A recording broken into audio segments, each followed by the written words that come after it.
and commissioners, distinguished guests, ladies and gentlemen. With your permission, Your Excellency, at this point, I would like to call upon Florence Kajuju, who is the Chairperson, Commissions and Administration of Justice, to come and lead us in the rest of the program. Welcome, ma'am.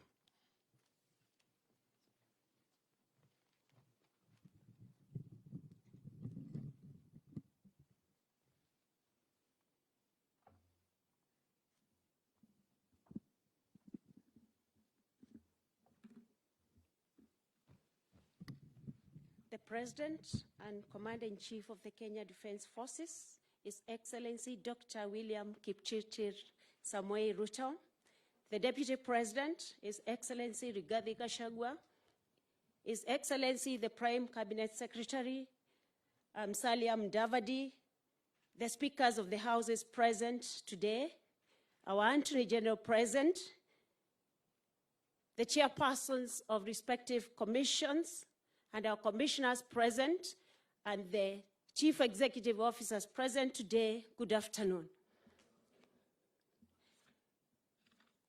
This afternoon, Your Excellency, the Constitutional Commissions and independent offices that were established by the Constitution in the year 2010 have been discharging their specific individual mandates as stipulated in the Constitution.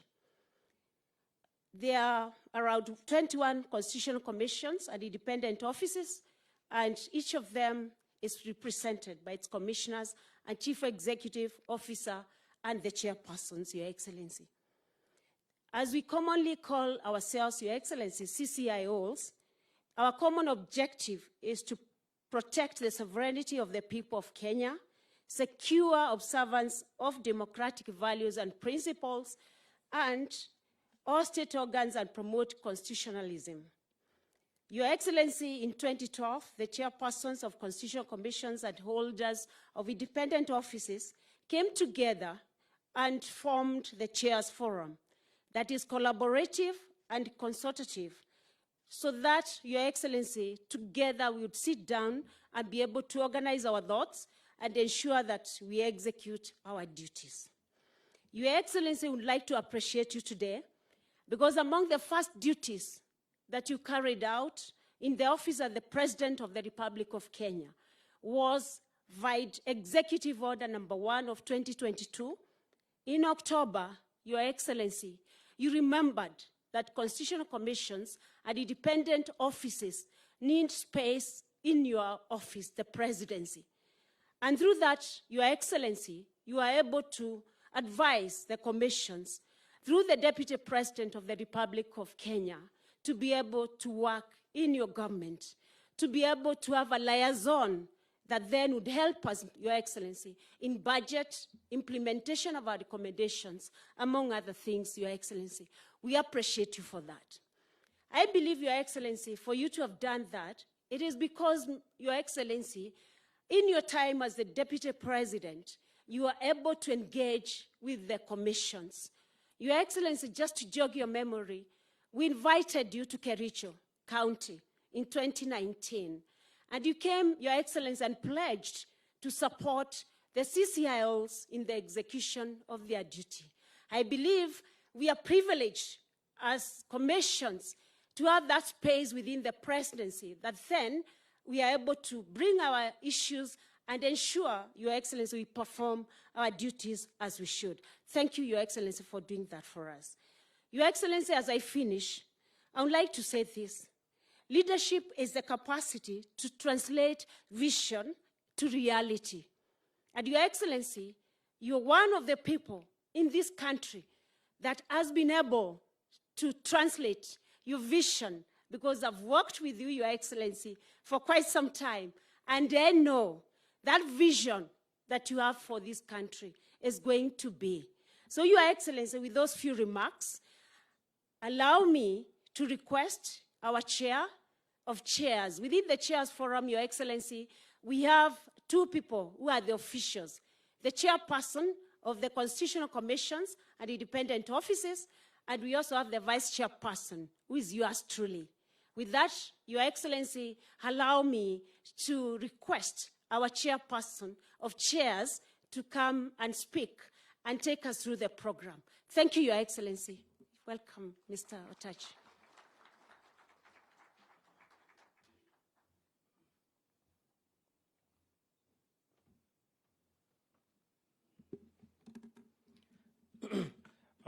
Your Excellency, the President of the Republic of Kenya and Commander of the Defense Forces, Honorable William Samoei Ruto, Your Excellency, the Deputy President, Honorable Rigathi Gachagua, the Honorable Prime Cabinet Secretary, Honorable Musalia Mudavadi, the Speaker of the National Assembly, the Honorable Moses Wetangula, the Speaker of the Senate, Honorable Amazon Kingi, the Honorable Attorney General, fellow chairpersons and holders of independent offices, commissioners, CEOs, a very good afternoon to you all. Your Excellency, with your kind permission, may I start within the limited time that we may have to do a quick introduction of the chairs of the constitutional commissions who are present here today, as well as the holders of independent offices. And in the interest of time, I request that the chairs, once I've called them, once they stand up, their teams, that is the CEOs, the commissioners, and the CEO will stand up along with them. Your Excellency, there is no particular order of preference. And the first on the list is the Teachers Service Commission, Dr. Jamlek Muturi John, and your team.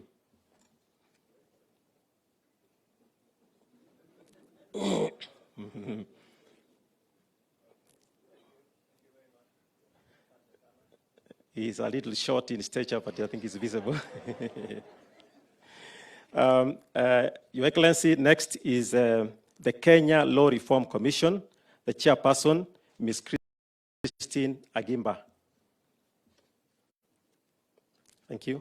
The Public Service, they stood up there, your team? Okay, thank you. The Public Service Commission, Ambassador Anthony Mushiri.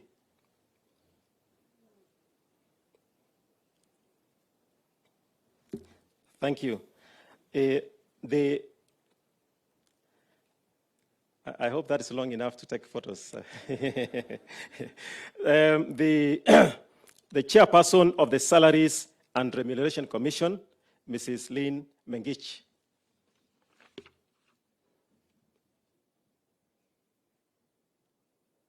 That is her team. The Commission on Revenue Allocation, Dr. Jane Kiringai.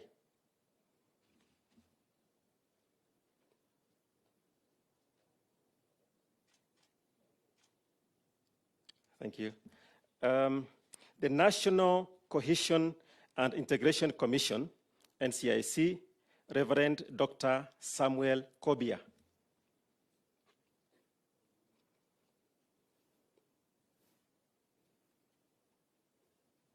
Thank you. The Kenya National Commission on Human Rights, the chairperson, Ms. Roslyn Odede.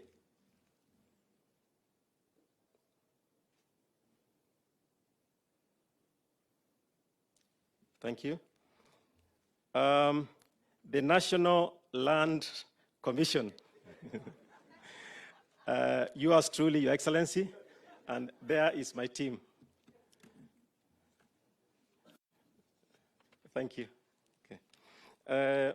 Commission of Administration of Justice, CAJ, my Vice Chair, Honorable Florence Kajuju.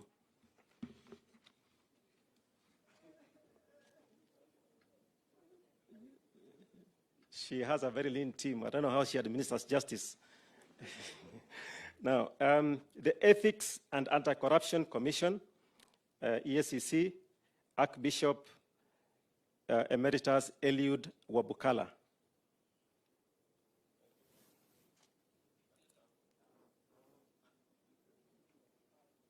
Thank you. The Independent Policing Oversight Authority, IPOA, Anne Makori, Chairperson.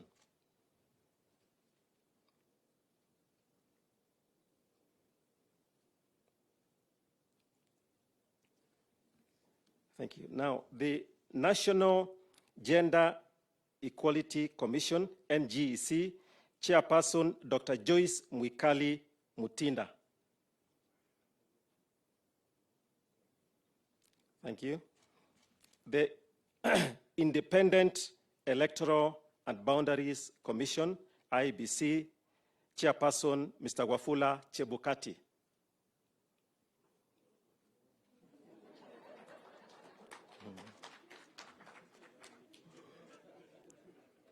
So we have over time, the last 1 year, referred to him as the chair of the moment.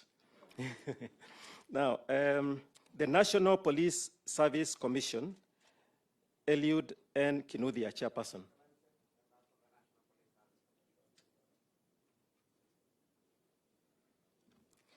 The Judicial Service Commission, Your Excellency, the Honorable Chief Justice sent her apologies, but the Vice Chair, Honorable Macharia Njeru, is present with a team including a number of judges, including the Attorney General. Yeah. All right. Then there is a Parliamentary Service Commission, the chair, who is the Speaker of the National Assembly.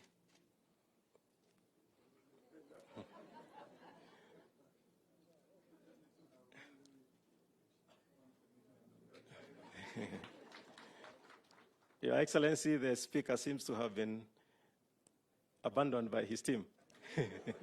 I understand the team is out of the country. Thank you very much.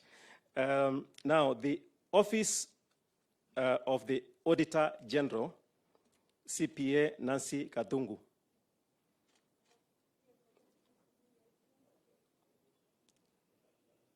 So with 3 of our deputies, thank you very much. Then there is the Controller of Budget, CPA Dr. Margaret Nyakango.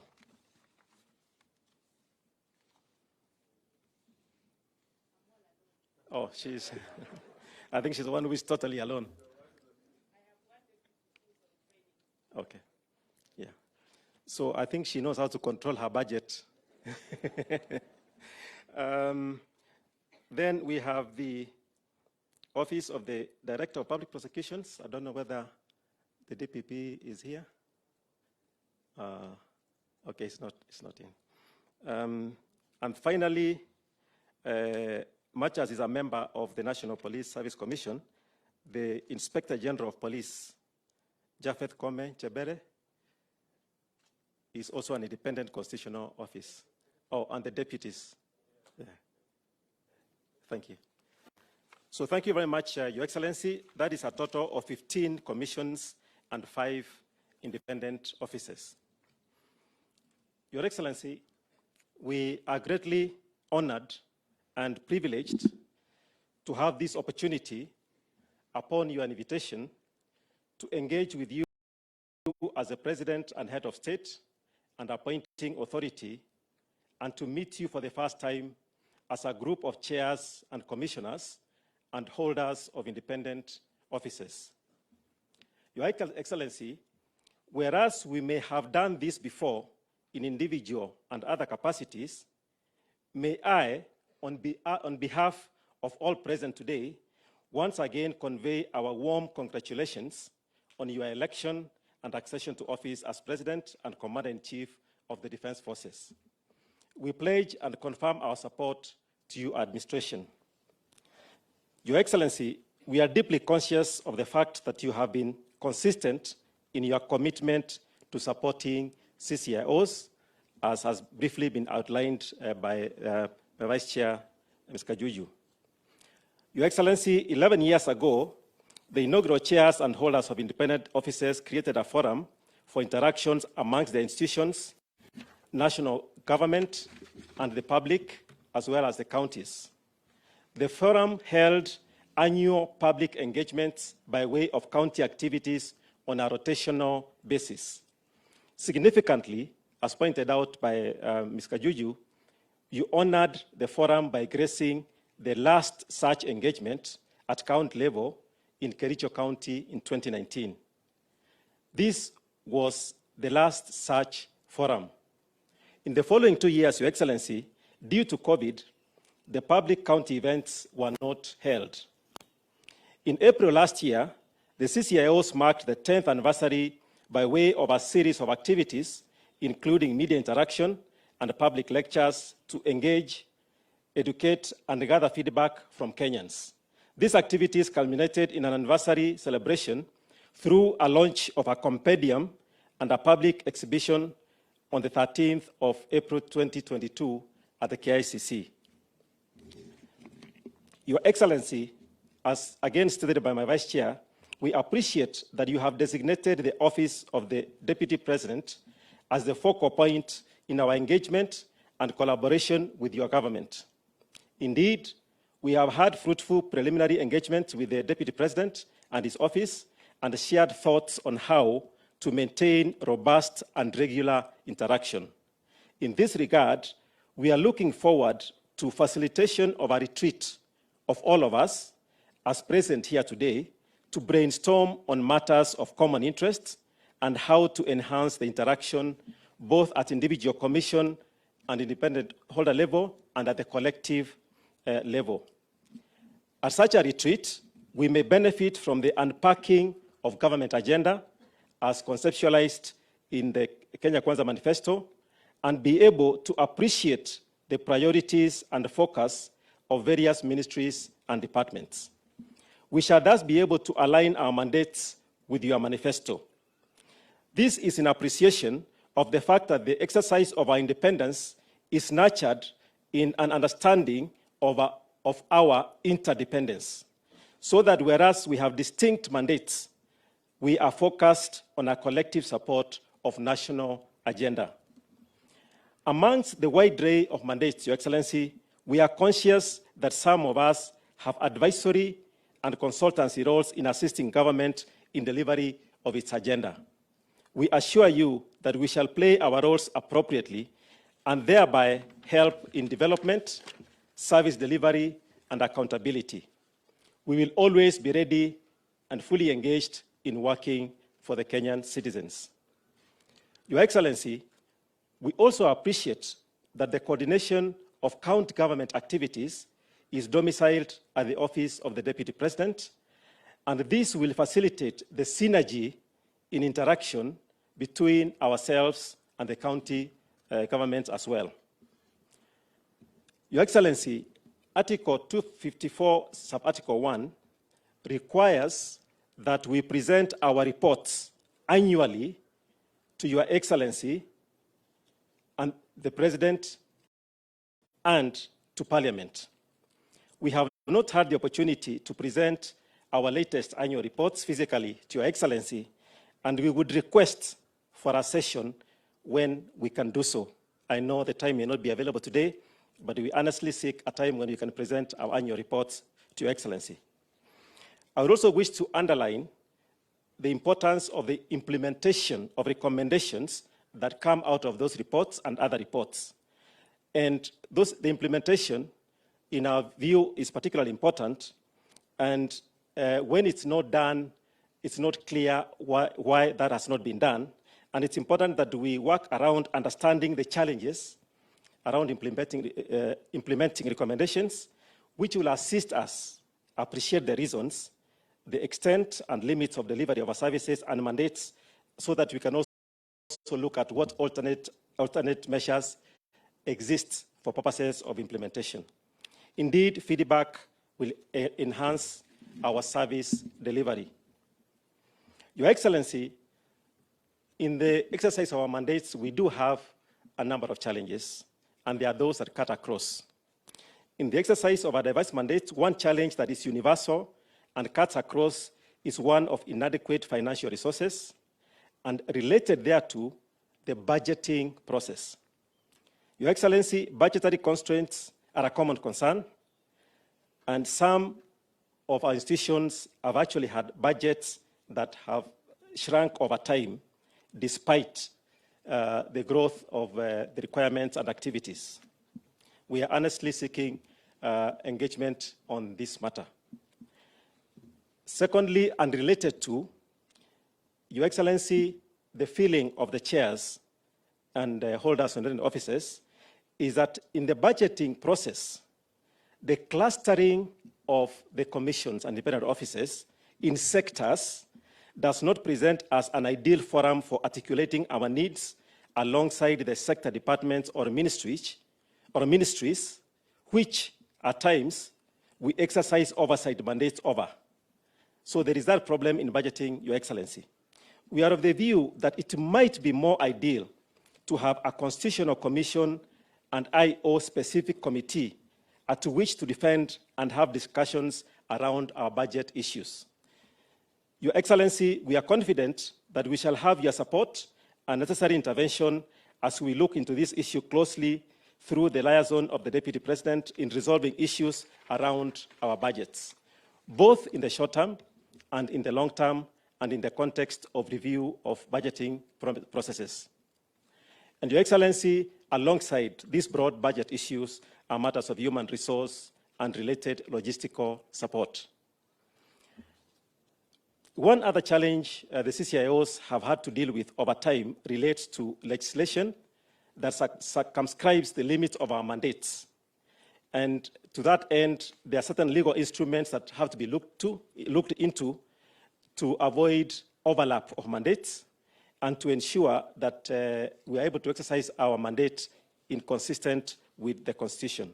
And in this regard, we hope that we shall have, again, robust engagement through the Office of the Deputy President and the Attorney General with your blessings so that we work around the issues. So as I conclude, Your Excellency, today we have 3 of our own who are transitioning, who are exiting their positions. We have carefully avoided the term retirement because we think they are transitioning, perhaps to even better positions. And the 3 who are transitioning, 2 of them, their terms end today. One is a chair of IBC, Mr. Wafula Chebukati, and the other is a chair of EACC, Archbishop Emeritus Eliud Kabukala. And the third is the chair of CRA, Commission of Revenue Allocation, Dr. Jane Kiringai, whose term expires in about a month. And Your Excellency, we shall be requesting that because this is the last day they have with you, they hand over either exit report or say a word of prayer, particularly for the Archbishop. He might share some blessing. In conclusion, Your Excellency, I once again thank you for this opportunity. Whereas we look forward to and will appreciate regular interactions, if possible, quarterly, such as this one, at the very least with the leadership of the CCIOs, we are anxious to hear from you as to how you wish us to work with you and your government. And those are my remarks, Your Excellency. And may I request that if you allow the 3 chairs that are exiting, they can probably come and hand over what they have or say a word.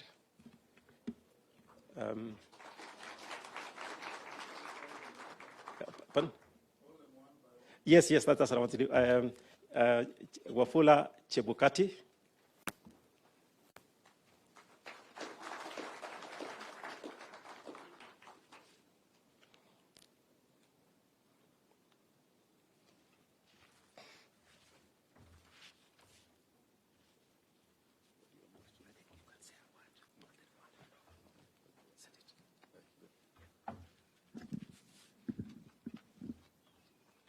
Your Excellency,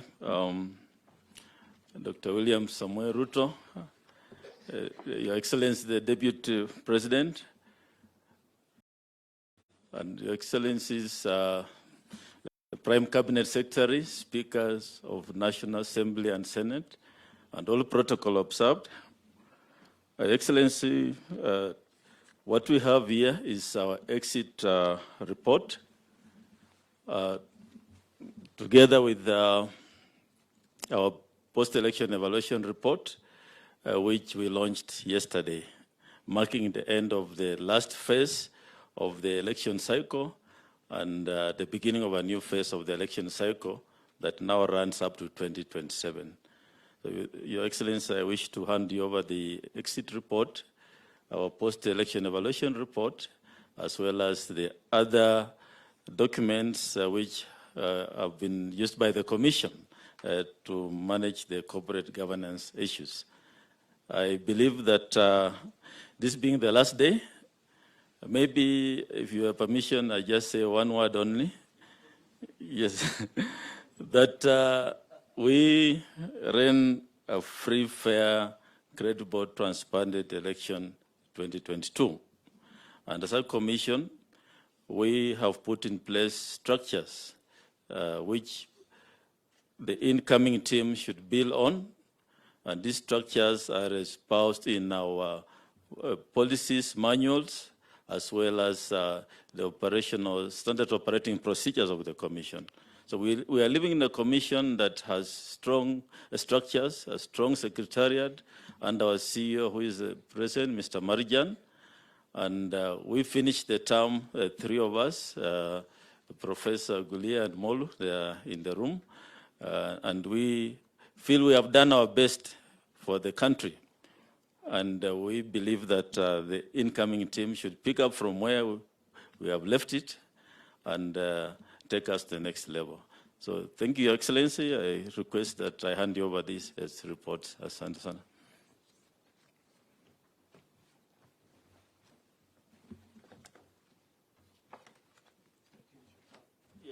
Come, Professor Marjan Molu, come forward, please.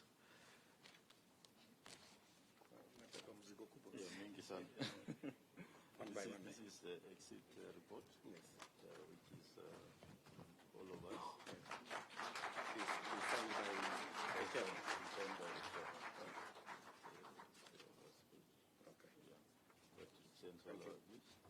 Thank you, gentlemen. Thank you. Marjan, Professor, thank you very much. So this is the exit report. Okay, I'll read. This is the post-election evaluation report we launched yesterday. Okay. All the challenges we had and the way forward. Okay. Okay. Wonderful. Beautiful. That's it?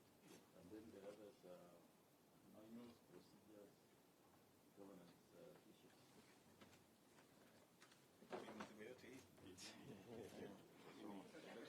This is the election operation plan we used in 2022. Very good. This is the boundaries review operation plan. Boundaries ongoing Which is going to be an ongoing exercise. Okay. This is strategic plan 2020 to 2024. Okay. Which is in operation. And these are manuals for various directorates which are in place. Okay. Yes. Thank you. Thank you. Quite some paperwork.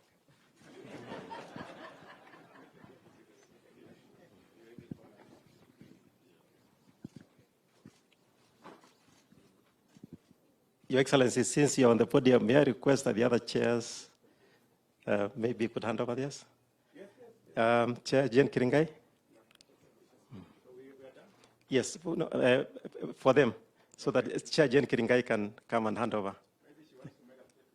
Oh, okay, okay.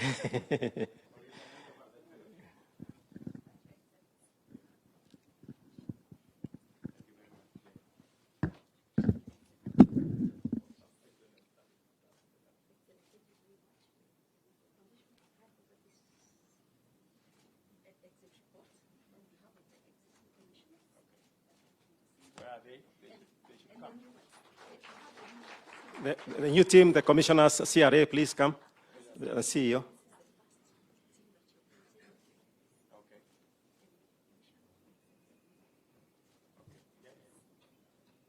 Hello, how are you? Karibuni. Very good. Karibu, karibu, karibu.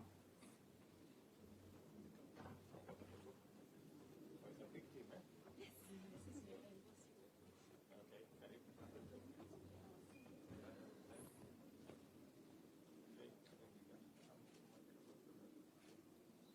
Very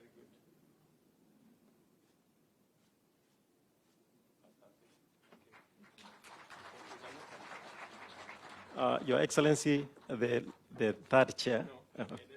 Okay.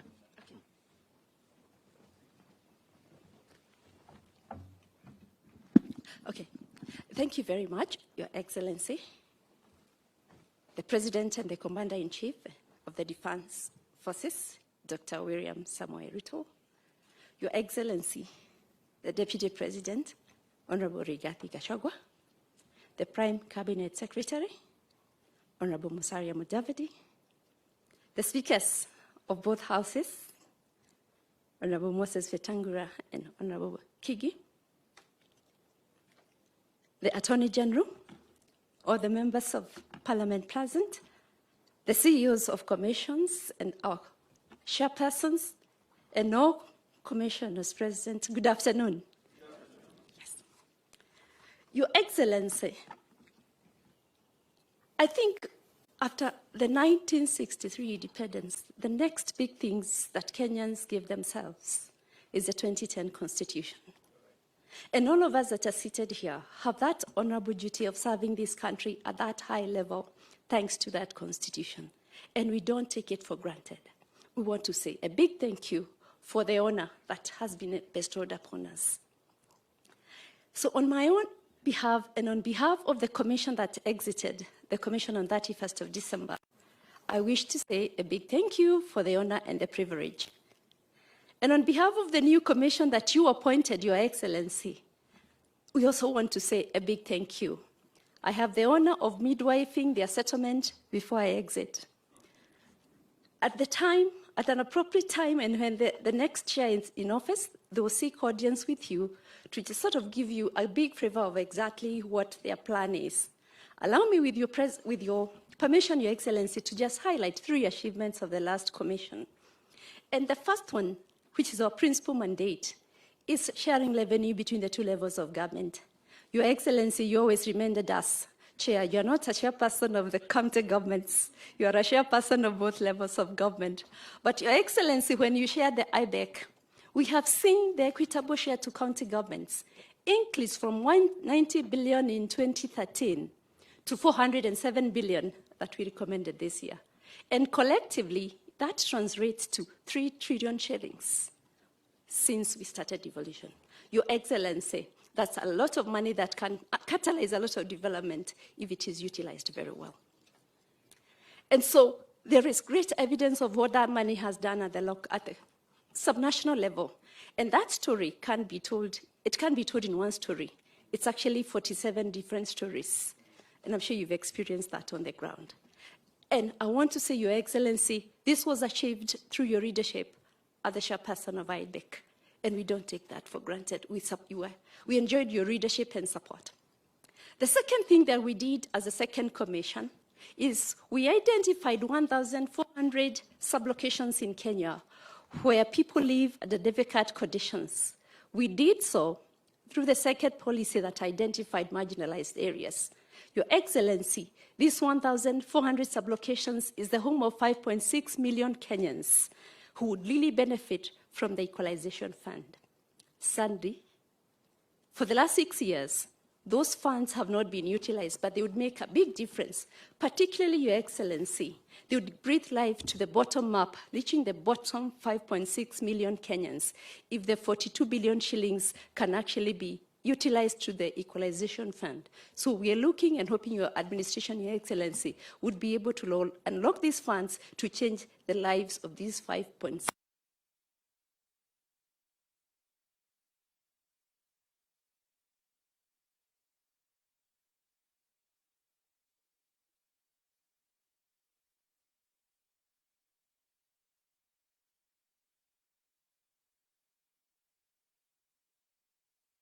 Difficult process to see us where we are. And we thank you again for your leadership, that time as the chair of IBEC. Allow me to conclude by just three points, or 3 areas we thought we didn't achieve as much as we wanted to, and we were hoping that through your administration, they can actually be taken forward.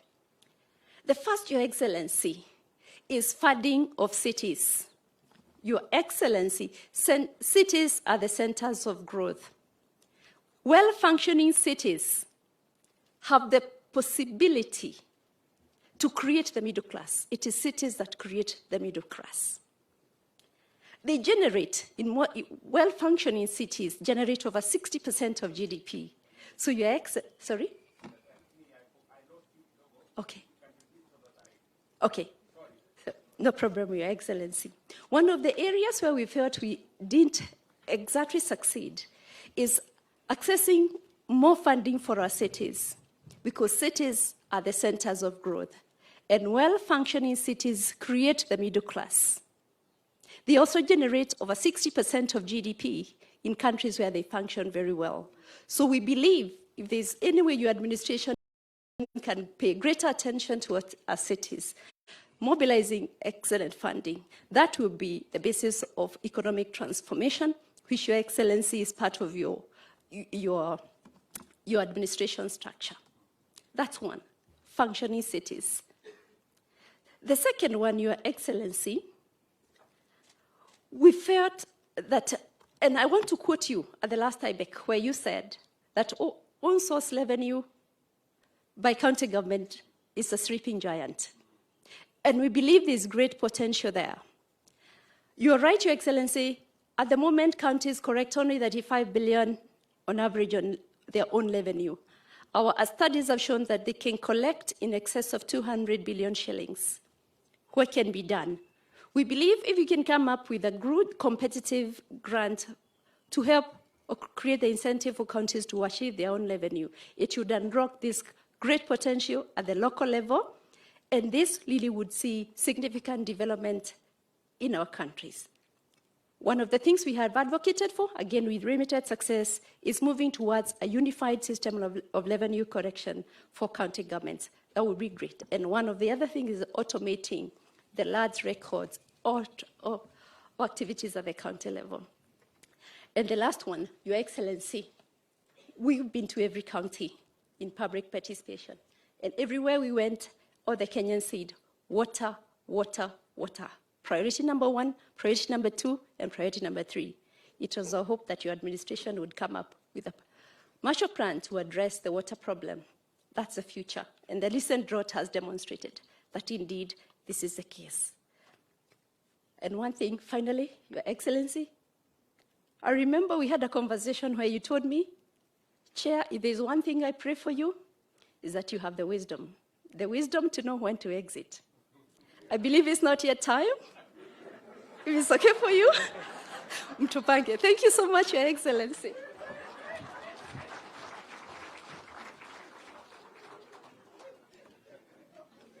Thank you very much, Chair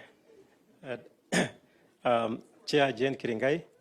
I think the message is clear that you are not exiting, you are transitioning. Your Excellency, finally, in this group, we have the Archbishop Emeritus, Eliud Wakupokala. Maybe you can come up front.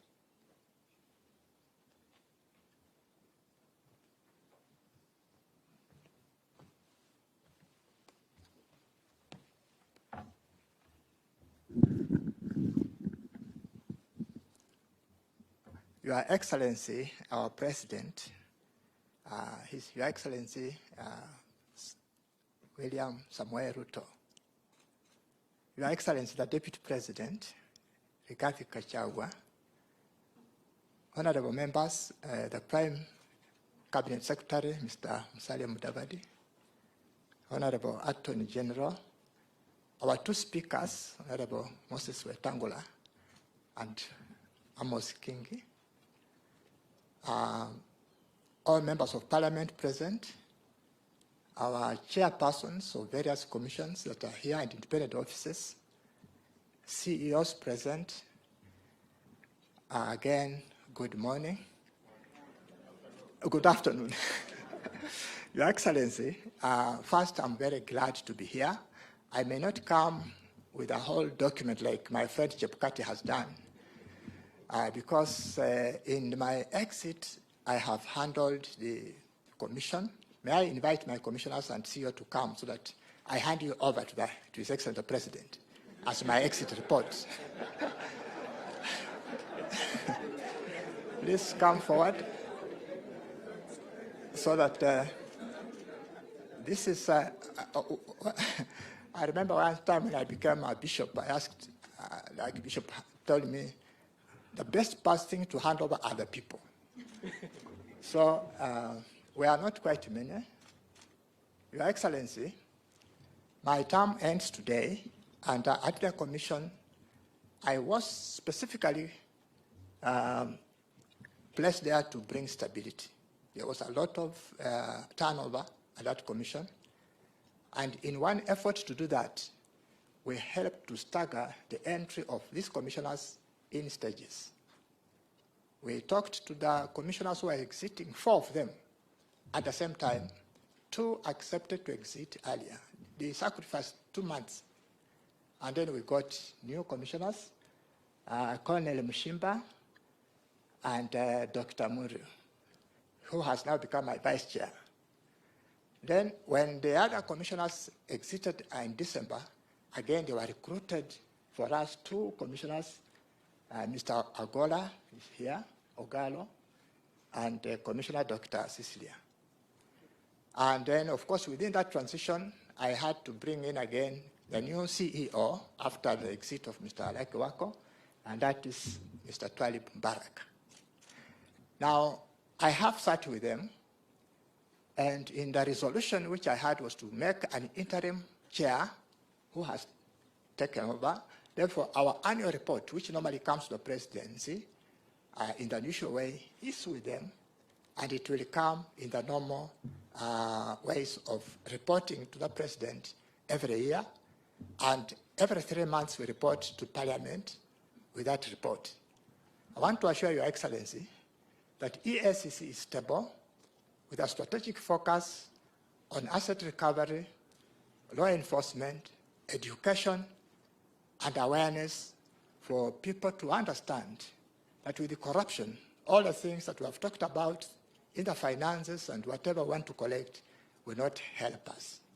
And these commissioners and the CEO and our team are up to the task. I live with a lot of joy, sir, that our commission is stable and you are free every time as government, advise, share, and work out the programs of government together. And so this afternoon, I just want, as my brother said, to wish all of us peace. Our Lord said peace. Shalom. Asante sana.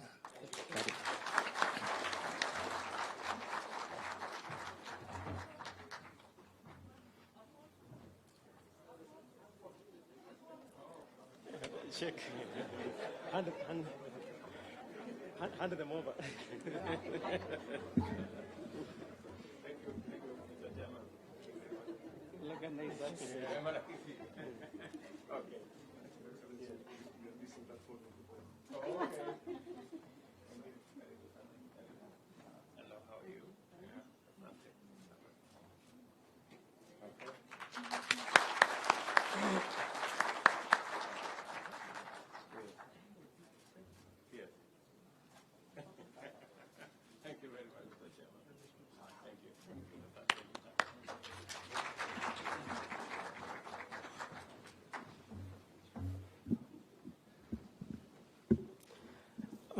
Your Excellency, as we wind up our portion of the program, I would kindly request that we present you and your Deputy President with a copy of the compendium that we compiled at the end of the at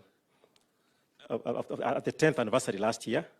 With your kind permission, we want to present that to you with the, my vice.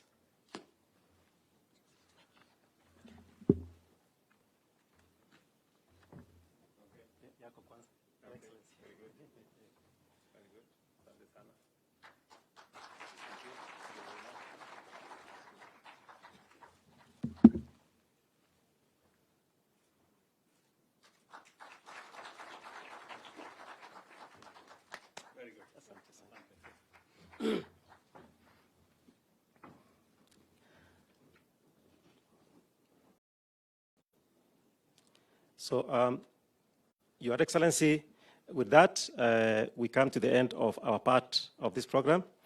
And with your permission, may I invite the Prime Cabinet Secretary to take over the program from here.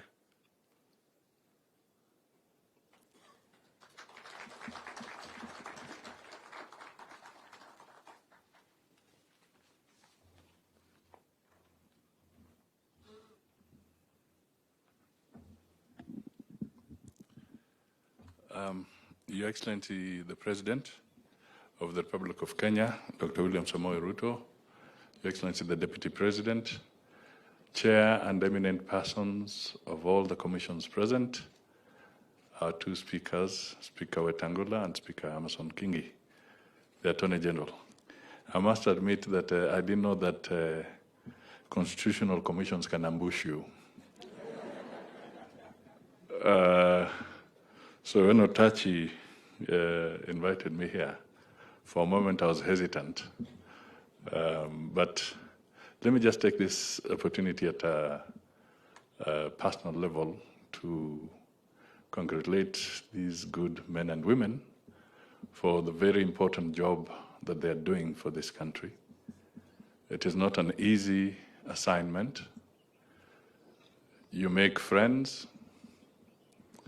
you make enemies, but what is more important is that your commitment to the Constitution must always be firm. We want to rely on you heavily all the time to make sure that you can put us on the straight and narrow as a society, as an administration, and as a people, as we continue to serve Kenyans. Your Excellency, a very good example has been demonstrated here in terms of transitioning. The handover, the transition process, the exiting commissioners doing a good job and handing over smoothly to those who are coming after them. There's a very fundamental statement that has been made by those gestures, a statement that I believe needs to be broadened and deepened in our laws so that we can look at the whole issue of transitioning more deeply and more thoroughly as a country. Because we have tended to assume that transition, as provided for under the Assumption of Office Act, is basically at the apex. And we have forgotten to figure out and maybe to codify, and I think we should now, through these constitutional commissioners and collectively, codify transition and define it beyond the transition of one head of state to another, but what is the transition in the whole administration? What is your role? What should a permanent secretary do? What should an inspector general do? What should the other person do in this whole process of transition? Because we owe it to our society and to our people that transitions must be smooth, everybody must be obligated, and if you fail to do your role in accordance with the Constitution, what are the penalties that need to arise? We need to think through this carefully, not because we are Kenya, but because we are beginning to see that even established democracies like the US are faltering in this kind of situation. We're also beginning to see even countries like Brazil are beginning to falter. Sisi tuliponea chupu chupu. That's the truth, and we know it. We need to think through this and see how we can collectively make sure that we codify transition, not just at the apex, but across the entire public service. With these few remarks, let me request the Deputy President to come forward and take it from there. I hope I've not ambushed him so that he can drive the rest of the evening. Thank you so much, And once again, I wish you all a prosperous new year and success in your roles in the various commissions that you lead us in. Thank you. Thank you very much, Your Excellency, the President of the Republic of Kenya, Dr. William Ruto, the Prime Cabinet Secretary, chairs of constitutional commissions, heads of independent offices. Happy New Year. The Prime Cabinet Secretary, you wouldn't ambush us. We are always ready. You know where we have come from. We have lived on the lookout from left and right. So we are always ready. I want to thank you very much for coming, Your Excellency. In the formation of your government, you did designate the role of coordinating and creating a liaison function for constitutional offices, constitutional commissions and independent offices in my office, a role that we have already created structures to start implementing. And Your Excellency, you have been very clear in your instructions to me that that role in no way translates into us meddling into the independence of these commissions. And we are very clear that is not our role. Ours is to create a liaison function among these commissions and to create a bridge with the executive to create a mechanism of engagement with the National Treasury, with various government ministries and departments, so that we can make these commissions and independent offices more efficient by unlocking whatever bottlenecks may be on the way because of lack of that coordination. Forum to set the agenda for a retreat where we shall meet all these good people to create the terms of engagement and create mechanisms for continuous engagement so that we can make their work easier and enable them execute their constitutional mandate for the benefit of the people of Kenya. Your Excellency, it is your leadership style that a good idea must give room to a better idea, and a better idea must ultimately give room to the best idea. And it is for that reason that you have asked that even as we have listened to the chairs who are exiting, it is good we listen to a few of the ones who are continuing, because we are the people of the future.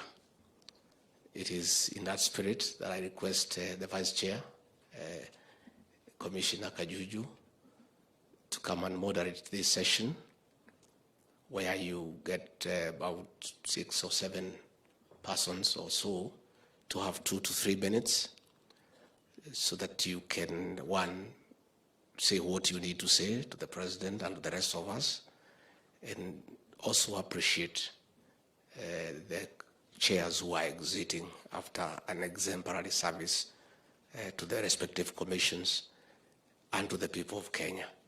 Commissioner Kajuju, karibu.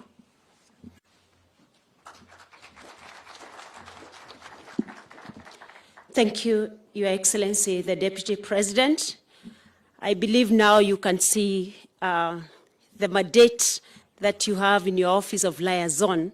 It's giving us fruits, where we are transiting to the next assignment. Thank you, our Deputy President, and thank you, the Deputy President.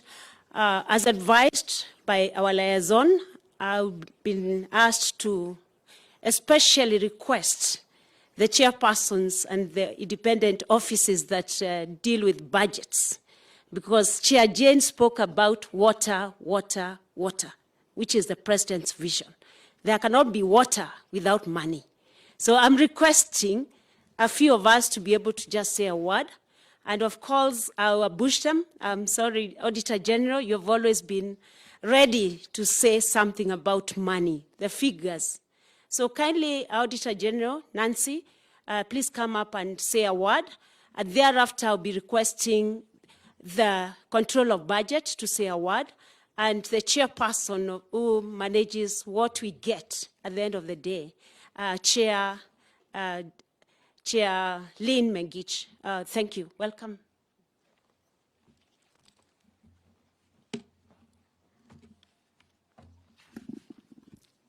Thank you very much, Your Excellency, the President of the Republic of Kenya and Commander-in-Chief of the Kenya Defense Forces, Your Excellency, the Deputy President, Honorable Rigathi Gachagua, Your Excellency, Honorable Prime Cabinet Secretary, Honorable Musalia Mudavadi, the speakers of the two houses, I think my employers, by extension, who have been mandated to work with me by the people of Kenya, Honorable Wetangula and Honorable Kingi, chairs of commissions, holders of independent offices, CEOs and commissioners, and my deputies. You have not been forgotten. They are not referred to as commissioners, they are deputy auditor generals. I thank you for this opportunity that you've given me. I also wish to thank you, Your Excellency, for inviting me to the cabinet retreat in Nanyuki, where I did represent the CCIOs and myself as the Auditor General on issues we'd want your leadership to look at moving forward to get us, Your Excellency, out of the loop of perennial wastage of resources, reallocations, misallocations, and lack of effectiveness in the use of the resources that this country generates through revenue raising. It has already been indicated by the chair and the vice chair that our role, and I want to emphasize this, Your Excellency, is that of collaboration, is that of working together, and is not adversarial. There are pockets of wastage that we raise through the reports. There are issues that require implementation, Your Excellency, so that this country can move forward.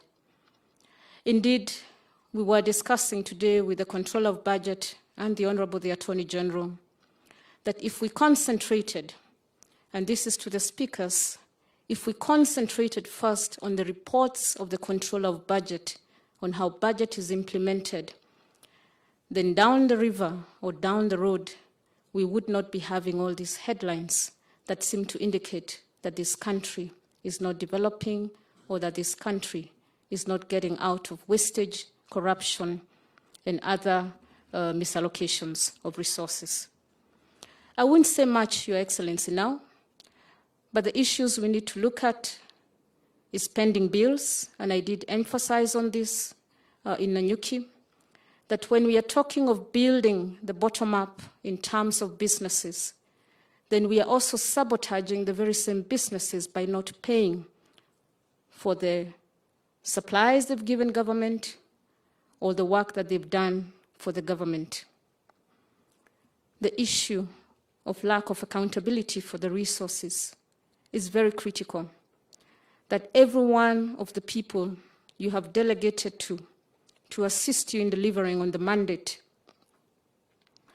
and on the needs of the Kenyan people must be accountable for what they are given.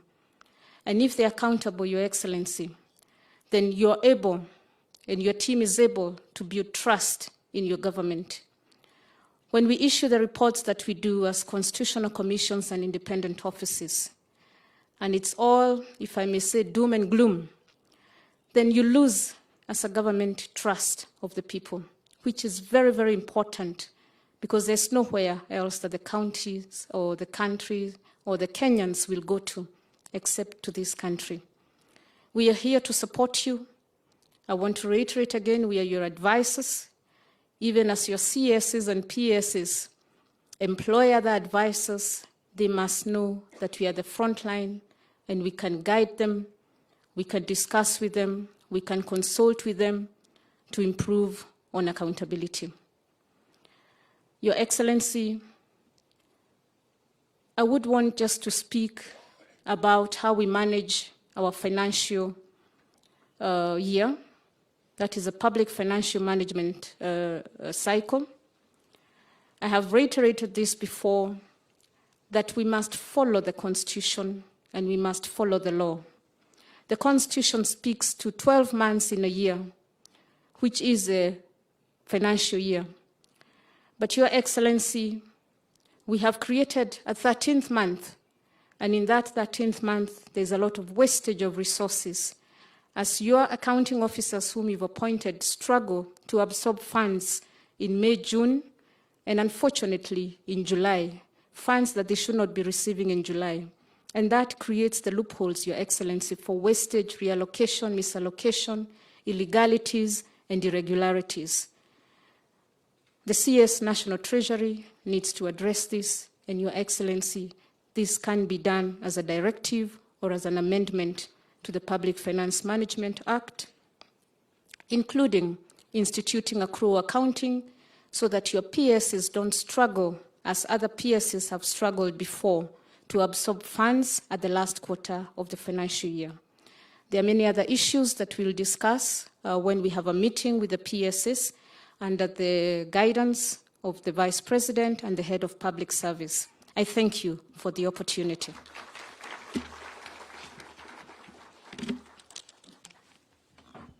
Thank you, Nancy, for the words of wisdom and the way forward in budget. I will request my sister, the Controller of Budget, kindly come over.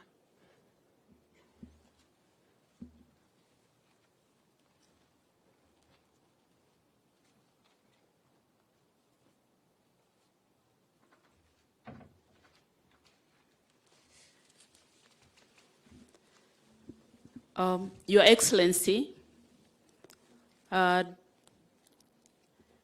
forgive me if I miss out some of these protocols. Your Excellency, Deputy President, Your Excellency, Cabinet Secretaries and the Speakers and the Attorney General, all protocols observed.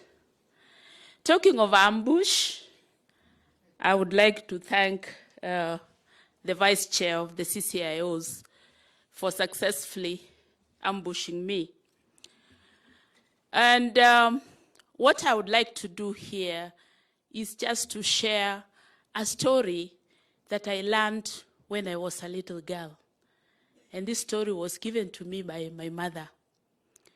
Once upon a time, there was this young man who was sentenced to die in a court.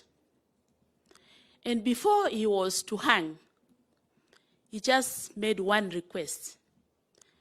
And he said, please allow me to talk, to whisper something to my mother. And his mother was called. She was actually in court. And when she came, they thought the young man was going to whisper something in his ear. But what happened is that this young man beat the ear of the mother completely and spat it out. And when he did that, everybody was in shock. And the judge just asked him to explain what was happening. And he said, Judge, my mother never warned me when I was young. I used to bring things that were stolen, and she used to congratulate me. She used to tell me, good boy. And I used to go out and steal some more. And the things became bigger and bigger by the day. So what's the moral of this story? That when we are implementing our budgets, there are certain malpractices that have crept in.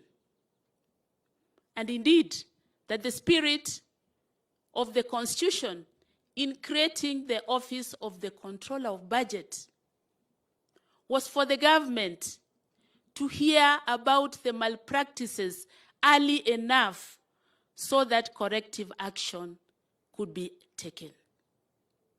The Controller of Budget's office is that office that sees these things when they are still young, like the young boy. But what have we been doing? Have we been encouraging the young boy to steal some more? Your Excellency,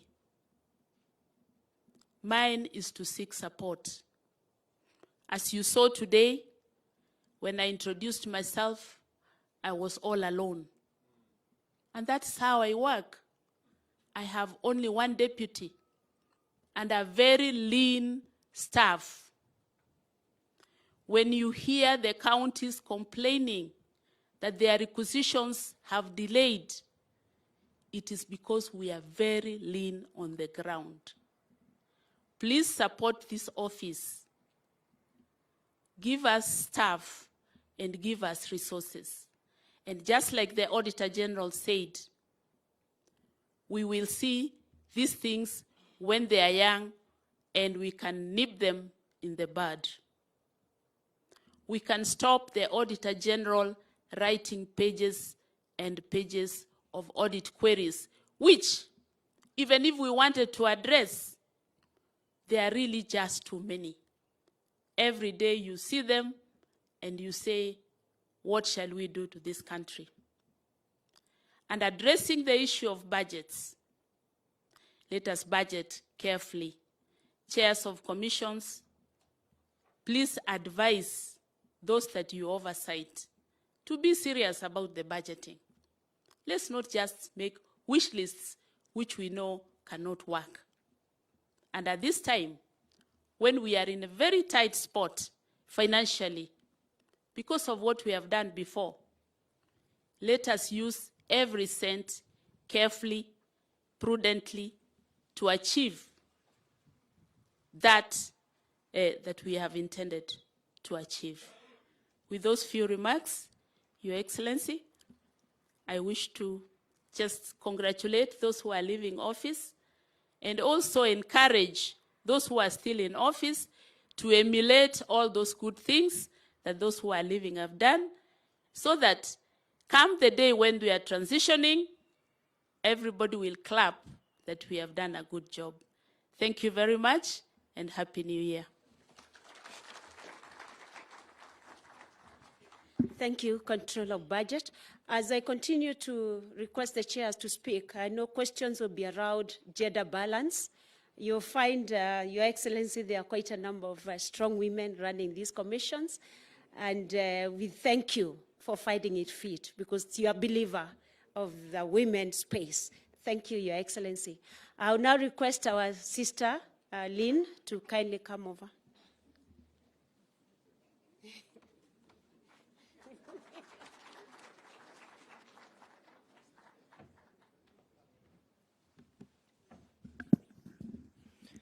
Your Excellency, the President and Commander-in-Chief of the Defense Forces, Your Excellency, the Deputy President, Your Excellency, the Prime Cabinet Secretary, Your Excellencies, the Speakers of both Houses of Parliament, ladies and gentlemen, good afternoon.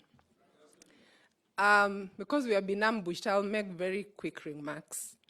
The first one for me is to do with wage bill. You're all aware that this commission looks after the total wage bill for the public sector.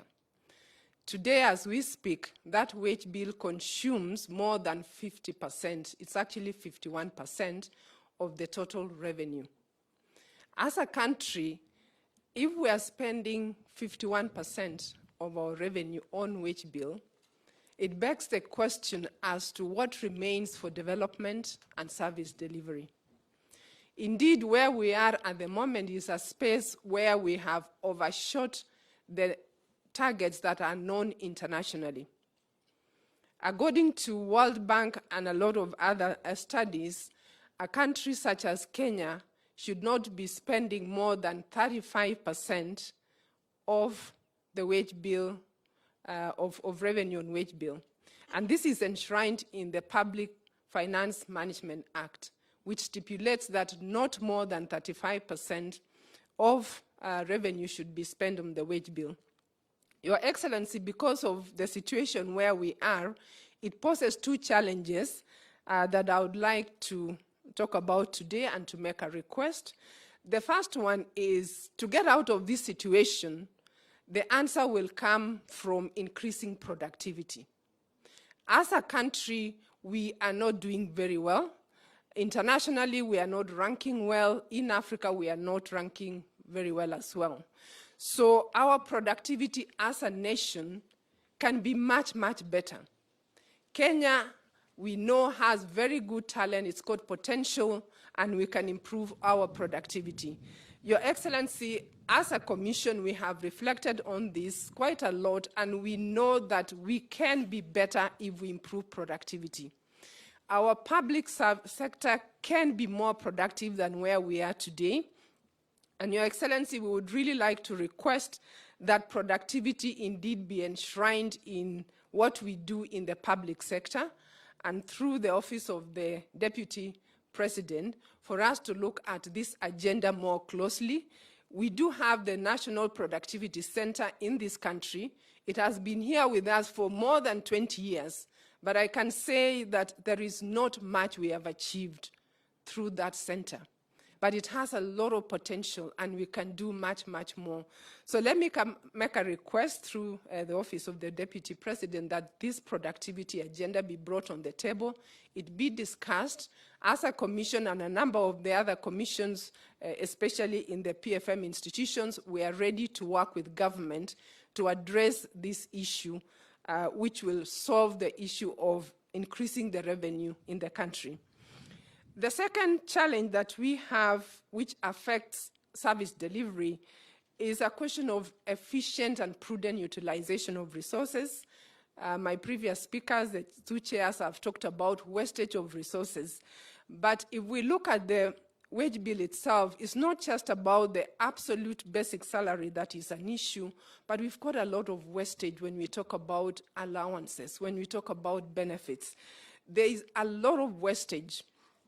And if you look at the amount of money that goes into allowances, in some institutions, it is more than 300% of the basic salary. So there is room for this country to be more efficient and reduce wastage by just addressing the various allowances that we have as a country. As I speak on the second issue, which is about accountability for resources, which again the previous speakers have talked about, we've got many reports from the Controller of Budget that are released every quarter.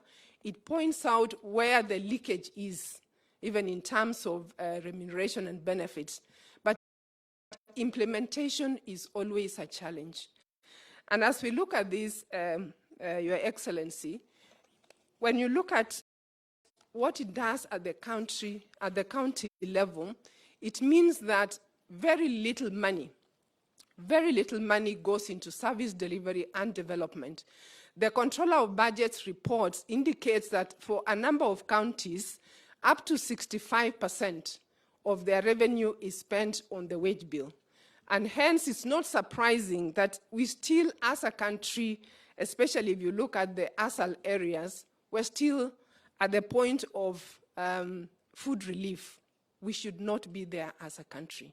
And we must, therefore, as I conclude, pay a lot of attention on how resources are utilized at the county level so that we can release more money for service delivery and for development at that level. So thank you, Your Excellency. As I make my last remark is, as a commission and all independent offices, we are ready to work with your administration in a collaborative manner so that we can discharge our mandate, which is really about delivering services to the citizens of this country. Thank you. Thank you, Chair. So that I'm not accused of not looking at the other side of gender, allow me, Your Excellency, to call Mr. Macharia Jero, who is the Vice Chair of the Judicial Service Commission, which is the other arm of government. Kindly, and don't complain about Abush. I know you. Thank you very much, Your Excellency, the President, and Your Excellency, the Deputy President. Allow me to adopt the protocols that have already been adopted here. And to most sincerely thank you, Your Excellency, for these continuous engagements that you've been encouraging among all the players within the government. It is all fresh and new. I was a chair of IPOA for 6 years, and not once did we visit State House on this kind of engagement. So it is very good, and I feel that we are very fortunate as commissions and independent institutions to have Your Excellency inviting us regularly. I'll say 3 things very quickly. First and foremost, on behalf of the Chief Justice and the Judicial Service Commission and the Institution of Judiciary, to thank you most sincerely for the special focus that you've given on the institution of the judiciary. There has been complaints before that this is an institution that had been neglected, particularly in terms of the issues of resources. And the commitment you gave when you were sworn in, you've lived to it. And there's nothing as good as when action is followed by the words that have been spoken, and you are living testimony to that, that whatever you've said, you've lived through it with concrete actions, and for that we thank you. Secondly, to also assure you that Judiciary and the Judicial Service Commission is giving special focus to the issue of clearing the backlog and ensuring that there's efficient administration of justice, because that speaks to the issue of ease of doing business and resolving disputes, in a very expeditious manner, because it speaks to the very fabric of our society. And finally, to also assure you, Your Excellency, that we are giving special focus to the issue of the vision, a sense of purpose and value system within the institution. Because sometimes we don't differentiate between being time tellers and clock builders, because it's so easy for us to speak to the issue of the individuals and forgetting about the importance of building the institutions. Because as you've seen here today, there are those commissioners and even chairpersons who are exiting, others are coming in, but the institutions remain. So for us at the institution of the Judiciary and the Judicial Service Commission, what we are particularly doing is reconfiguring the institution and ensuring that we have a very efficient and robust accountability mechanism. Like JSC is ensuring that we have a complete directorate of complaints and investigations, so that we can be able to also ensure that the institution of the judiciary itself and JSC is held to account, and when people have complaints, that these complaints are expeditiously dealt with, so that there can be a sense of confidence and, from the public, that the institution of judiciary itself is not only asking for resources, but we also accounting ourselves to the members of the public. So we want to thank you, Your Excellency, and to request you that whenever you are thinking about us in terms of the resource allocation, be assured that these resources will be utilized correctly. We'll ensure that the institution itself is accountable to the members of the public, and that in terms of Kenya Kwanza manifesto, we'll continue supporting it, particularly on the issue of the small claims court, to ensure that the bottom-up approach is so felt at the very bottom when it comes to administration of justice. Thank you so much. And I thank you for ambushing me, because I was able to say a few words on behalf of the institution of the judiciary and JSC. Thank you.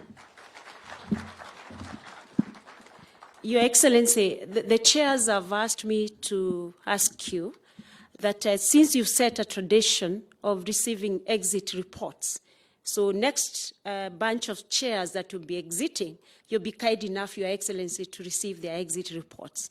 And since Your Excellency have been blowing other people's trumpet, allow me to blow the trumpet of the CAJ, the Office of the Ombudsman, in a minute. Your Excellency, we were happy as a commission when you established the Ministry of ICT and specifically brought up a department on digital economy. As the commission, we implement the Access to Information Act that requires government to have digitized the public service within 3 years from the time the Access to Information Act was passed. That was 2016.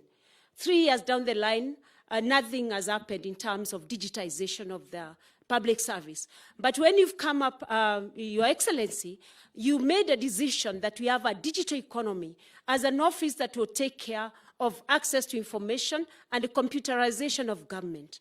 We are asking Your Excellency, because we are part and parcel of the process, and we've had a meeting with the Minister of ICT, that we work together so that we support government with our expertise to ensure that citizens are able to get the information that, as a matter of right, they have been given by the Constitution.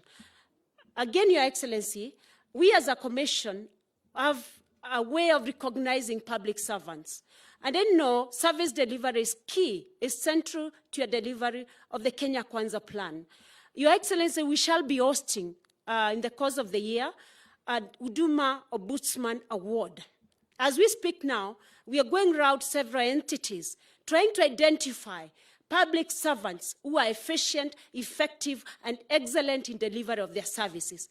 We shall be requesting you, and allow me to request you now, when you're hosting, when you've identified those particular public servants who are experts, who are the best, that Your Excellency, you will be present. You're honored to be there, to be able to recognize these servants who are supporting the government to deliver.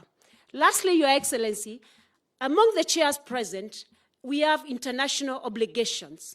We have chairs who are presidents of, like the chair of the African president representing African region in the International Ombudsman Institute, and also the Secretary General of the African Ombudsman and Mediators Association.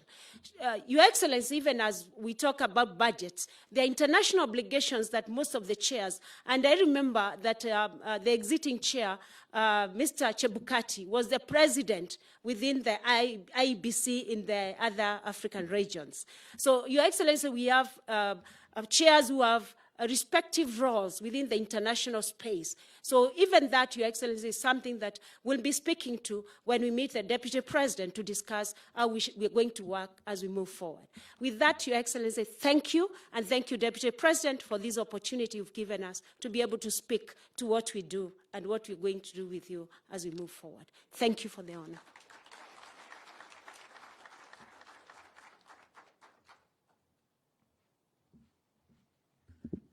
I think the Deputy President had allowed me to call some other people, if I'm not wrong. I hope I'm not breaching the protocols, Your Excellency. Please allow me, because even the Senate has summoned us to go and say what we do. And next week, the last week of the month, we shall be with Senate saying what we do, Your Excellency, so that we can get the funds, the budget. And I've served with my brother, Senator Cheruyot. I would kindly request you as the majority leader to say a word. This is a privilege that I've never experienced in my life. So if the more I stay here, the more I feel good, Your Excellency. Allow me. Okay, good. Your Excellency, the President, Your Excellency, the Deputy President, Prime Cabinet Secretary, Speakers of both Houses of Parliament, Speaker Weta and Speaker Kingi, and all distinguished guests that are here this afternoon. Good afternoon. Well, we are here to celebrate great service to country. And when God affords you an opportunity to serve your country, it's something that one shouldn't take lightly. Therefore, I believe this gathering is extremely important because you're celebrating men and women that have served Kenya in very high levels of government and done us proud. Therefore, on behalf of the Senate of the Republic of Kenya, we celebrate the three chairs that are retiring today. Archbishop Eliud Emeritus, we celebrate you for the great work of the three chairs that are retiring. And I don't think it's a bad thing. I've never had the chance to interact with you at your place of work, which is a good thing, I think. And to the other two, Dr. Jen, having been a member of Budget and Finance the last two terms of Parliament, we've worked very closely, crafting formulas and agreeing on the vertical distribution of resources amongst the two levels of government. And I know you have served us well with great distinction. We celebrate you as well. And of course, last but not least, we celebrate our good friend Wafula Chebukati, who served us well.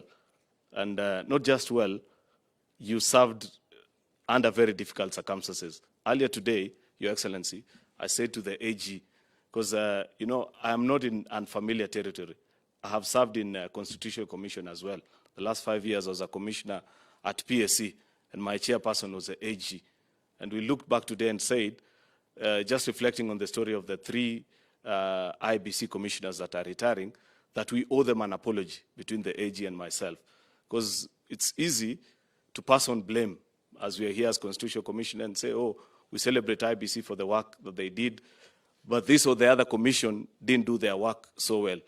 I think us as PSC also, there's a part where we missed a step. And I said to the AG today that we'll pull Wafula Chebukati aside and say, we are sorry for our contribution into part of the problems we had. Why do I say that? The IBC Act provides that PSC, that's a Parliamentary Service Commission, needs to nominate 4 members to the selection panel. And then the selection panel, of course, will pick the subsequent commissioners, just like the exercise that is about to happen. Last year, or about 2 years ago, when we had that opportunity, of course, we sat down, and you remember, for those of you that are aware about how Kenya was at that particular time, there was no difference, there was no majority and minority in parliament. Both sides were the same.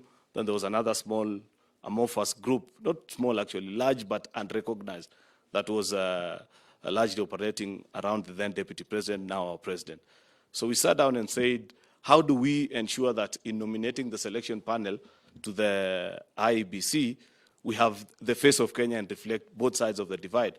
And we came up with the right decision.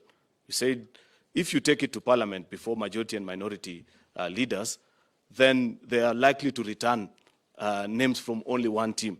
The team that you then led wasn't going to be represented. Therefore, we took a wise decision and said, we are going to do it at PSC. And we closed the meeting, we prayed, and we left. Unfortunately, as was the culture back then, phone calls flew in, and we were called back to the meeting. We rescinded that decision, and we gave the opportunity to majority and minority side. As you know and understand, those were one side of the political divide. So we ended up with 4 members of selection panel from one side of the divide and none from the other. The long story short, those 4 actually gave birth to the infamous OPEC 4, if I may put it. Therefore, I say to the AG today, we had our own share of blame, and that probably for the trouble that he went through because of that, I take this opportunity to say we will do better. We will become like you. Even when you are tested in difficult times, I think the lesson that you have taught us is that we need to stand firm and not give the very famous excuse that we used to give the last few months and say, oh, I wanted to do the right thing, but a phone call, a very powerful call came from somewhere. And I think if you had done that, Chairman Chebukati, probably wouldn't be here as a country. Therefore, thank you for teaching us how to serve our country with distinction and honor. That's a great lesson that you taught us. And I guess the same can be emulated by all of us in our places of work. Thank you very much, Your Excellency. Mr. President, it appears as if my year is starting well. With your blessings and the blessings of the Deputy President, I'm being advised to invite you.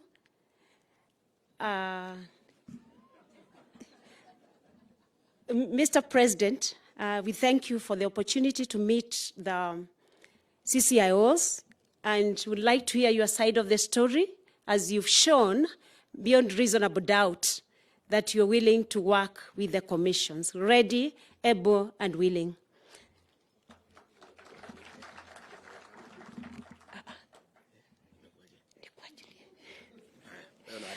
Okay, I will let the Deputy President run the program from there. That was the limit of my instructions. Thank you, Commissioner. You are listening to too many people. I told you exactly what to do. I think we still had few people to say something, because I don't think this occasion will be complete bila ile kizungu ya weta. Sindio? Now also we wanted to hear from the AG and probably one more chair, and then we can call the president, because we wanted to balance a little bit.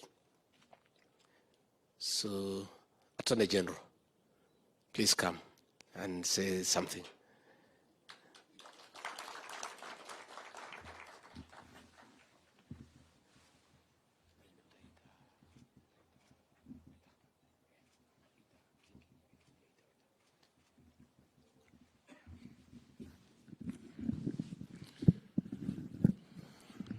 Your Excellency, the President of the Republic of Kenya, and Commander-in-Chief of the Defense Forces, Your Excellency, the Deputy President, Excellency, the Prime Cabinet Secretary, Honorable Musalia, the Right Honorable Speakers of the two Houses of Parliament, the Honorable Moses Masika Wetangula, and the Honorable Amason Jeff Akingi, chairs of independent offices and chairs of commissions, and as well as the commissioners here present and CEOs. I stand here as a commissioner in the JSC, courtesy of the appointment by His Excellency the President to the office of the Attorney General. But I could very well speak about some of my experiences within the commission. But my young brother, the majority leader in the Senate, the Honorable Aaron Cheriot, has let the bag out. Yesterday, as the chair of the IEBC and Commissioners Gulie and Molu released to us the post-election evaluation report, I looked at the Honorable Mr. Chepkati, and I wondered what metal he's made of.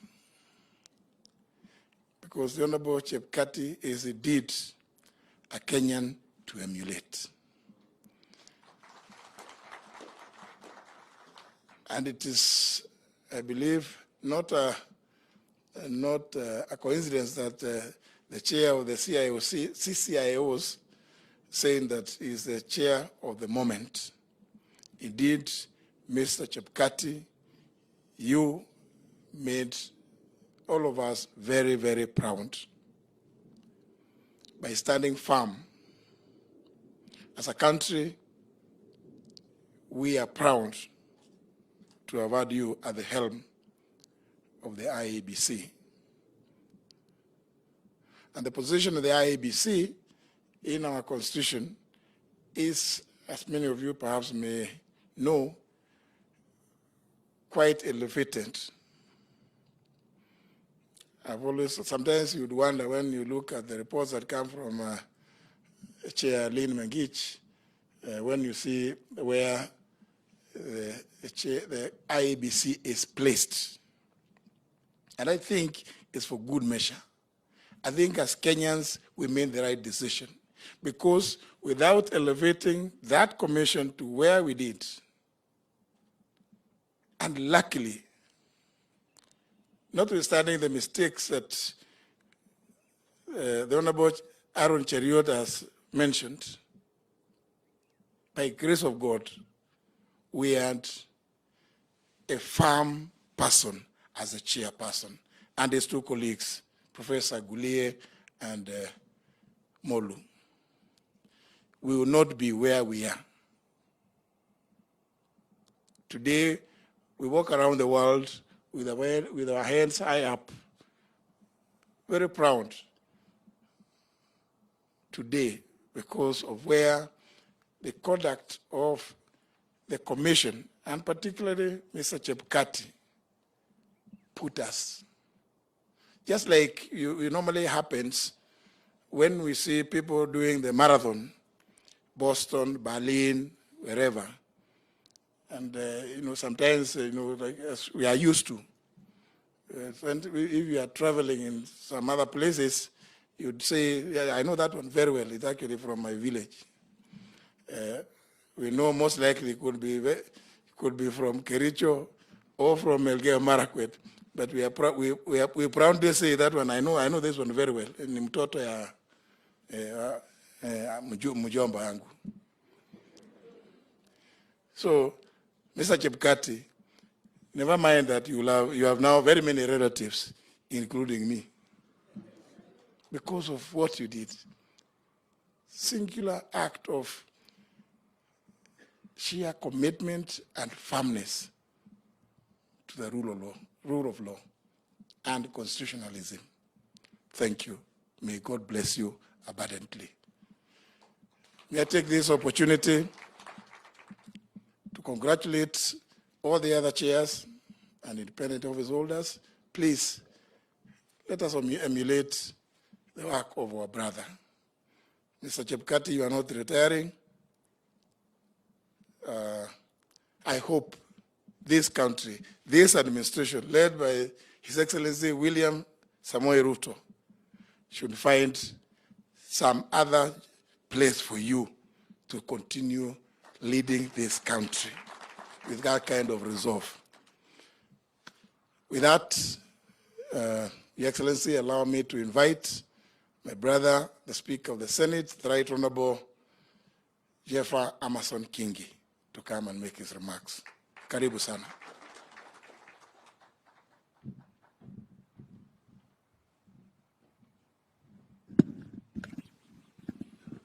I hope you can see me, because I belong to the tribe that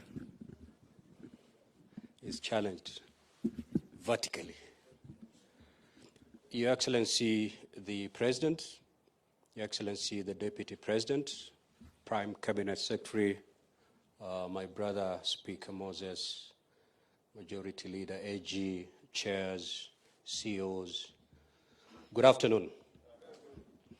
Allow me to associate myself with the statements that have been made here in terms of appreciating the work that the commissions are doing, and more particularly congratulating the 3 chairs who are exiting and transiting today.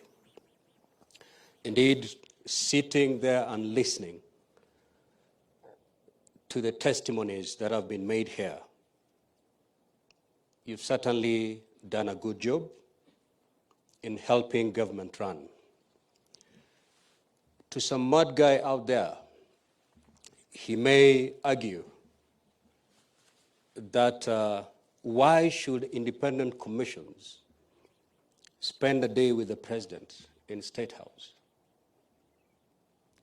To me, that is looking at the word independence in such a narrow way. In as much as these commissions are independent, in as much as we have independent offices, but we don't work independently in as far as the family called government is concerned. We are like a production line with many gears. But all these gears, they can only be said to be functioning well if the final product, which is one, is good. And therefore, to those who still subscribe to the fact that because you're an independent commission, you need to see eye to eye with the president, or to the CSs or the PSs, I want to advise you as a lawyer that what you're doing today is indeed the right way. We need to bring synergy in government. We need to bring linkages in government. We need to bring collaborations between government agencies for the president to deliver on his mandate. And I think to my brother who said he served in IPOA for all those years and he never had a minute with the president or with the government then, that is not supposed to be the case. Because what you do will either enable the president to deliver on his mandate, or it will disable the president from delivering on his mandate. And I think our president is very clear on where he wants to take this country through what we call the plan. And he knows that he needs partners in making sure that the plan succeeds. And there can never be better partners than these commissions. Because if you look at the mandate of the commissions, and if you deliver on your mandates, then the president will have an easy time delivering the plan. Because your mandate basically are enabling instruments for government to be able to deliver on their manifestos and on their plan. So indeed feel confident that His Excellency has invited you here. It is on the realization that he needs partners to make sure that he anchors his plan well and ultimately services are brought closer to our people. Just like the other speakers, allow me to congratulate and appreciate the three exiting chairmen, starting with the Bishop of Fula Chebukati, a man I've known for Wabukala. Yeah, they come from the same village, is it? Wafula, Wabukala. The name Chebukati will ring forever. Will ring forever in our minds. To appreciate the good work you have done. He's a man I've known. Even after he assumed office at EACC, he has been faithful to the church. He has come to Kilifi several times. We have worked together raising funds to build the church. And I believe as you exit, you'll find a better place, another chapter, another page God certainly has prepared for you. We appreciate you for the great work that you've done. To Dr. Jane, we have interacted many times, and your advice is always on point. And I believe in as much as you've said the three things that you never achieved, but you have built a foundation. And I believe the chair coming after you will be able to build on that foundation and also seek solution to the three pending issues that you have put across. To my learned friend, Wafula Chebukati, a man I've practiced law with in Mombasa before he became the chair of IBC. I don't envy you. At some point when I was in Karen, really worried, I had to talk to the then deputy president, asking him, are we good? And he said, don't worry, there's God in heaven. That is the answer that our president used to give us every time we see a dark cloud hanging. And we'll say, it's all good. And when we drove together in a convoy that day, the 15th of August, to come to Bomas, and we're just pelted with stones as we enter Bomas. We went to a holding room. For many hours, we were kept there. And then eventually we were ushered into a waiting room just outside the auditorium. And I remember, I thought I made a mistake by accompanying the then deputy president to that function, because the commotion that ensued, in fact, before the commotion in the auditorium, something happened where we were waiting. And I felt, if I feel I'm not safe as a person here, what about the chairperson? Because the group that came to threaten us as we were waiting to be ushered into the auditorium had actually left the office of the chairperson, and we knew things were not right. And when you walked in and you're physically assaulted, I knew that you're under immense pressure. And not just for that day, for that period that you're managing this election. And despite all that, you stood firm, really firm. And today, not just this country, not just Africa, but the world is celebrating you. So as you exit holding your head high. We celebrate you, and I believe you made the chair, the shoe to the chair of IBC so big that whoever is coming in will struggle to fit in. But we pray to God that he gives us a chair that will take the standards from where you've left them, take them even higher. So we thank God for you, and we pray that the next page will be less controversial. I know the AG has said that we should find a place for the exiting chair of IBC, and I want to pray that that place will be less controversial so that you can regain your composure. I know you're not through yet with the kind of shaking that went through that time.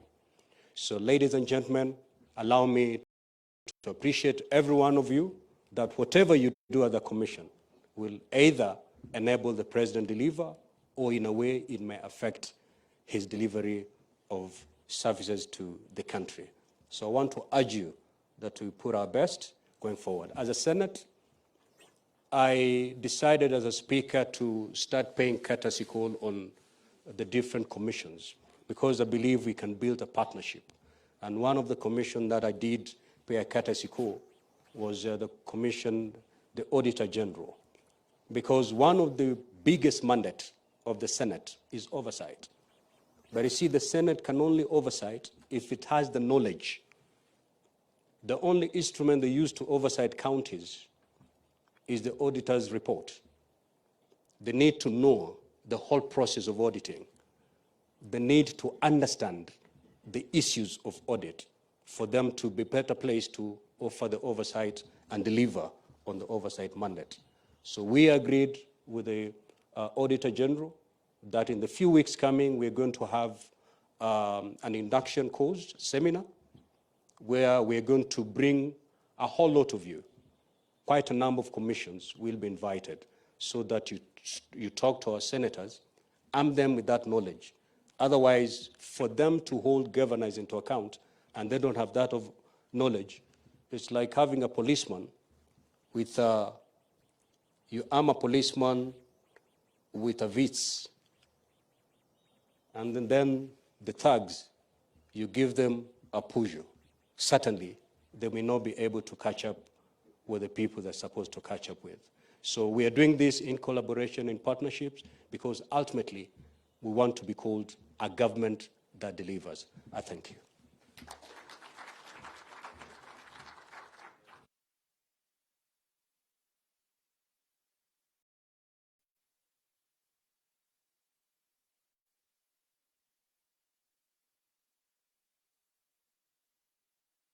Wetangula, Papa Waroma, as known now.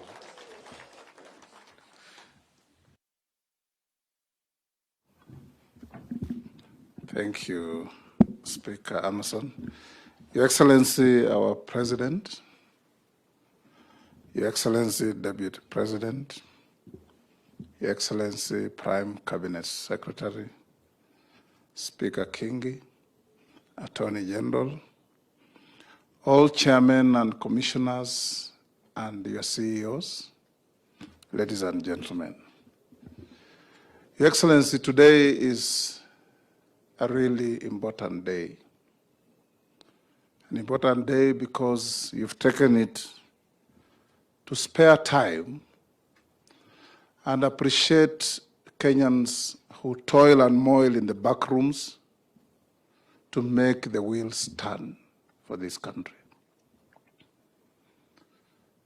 We've come here, fellow Kenyans who have been called upon and been given the privilege to serve our country, to appreciate you, to encourage you, and to ensure that you become critical cogs in the wheel that the President is steering and turning to improve our country. The three commissioners retiring, Your Excellency, I'm a bit concerned that the retiring or the exit of Bishop Wabukala and Wafula Chebukati is going to significantly impact on unemployment status in my county.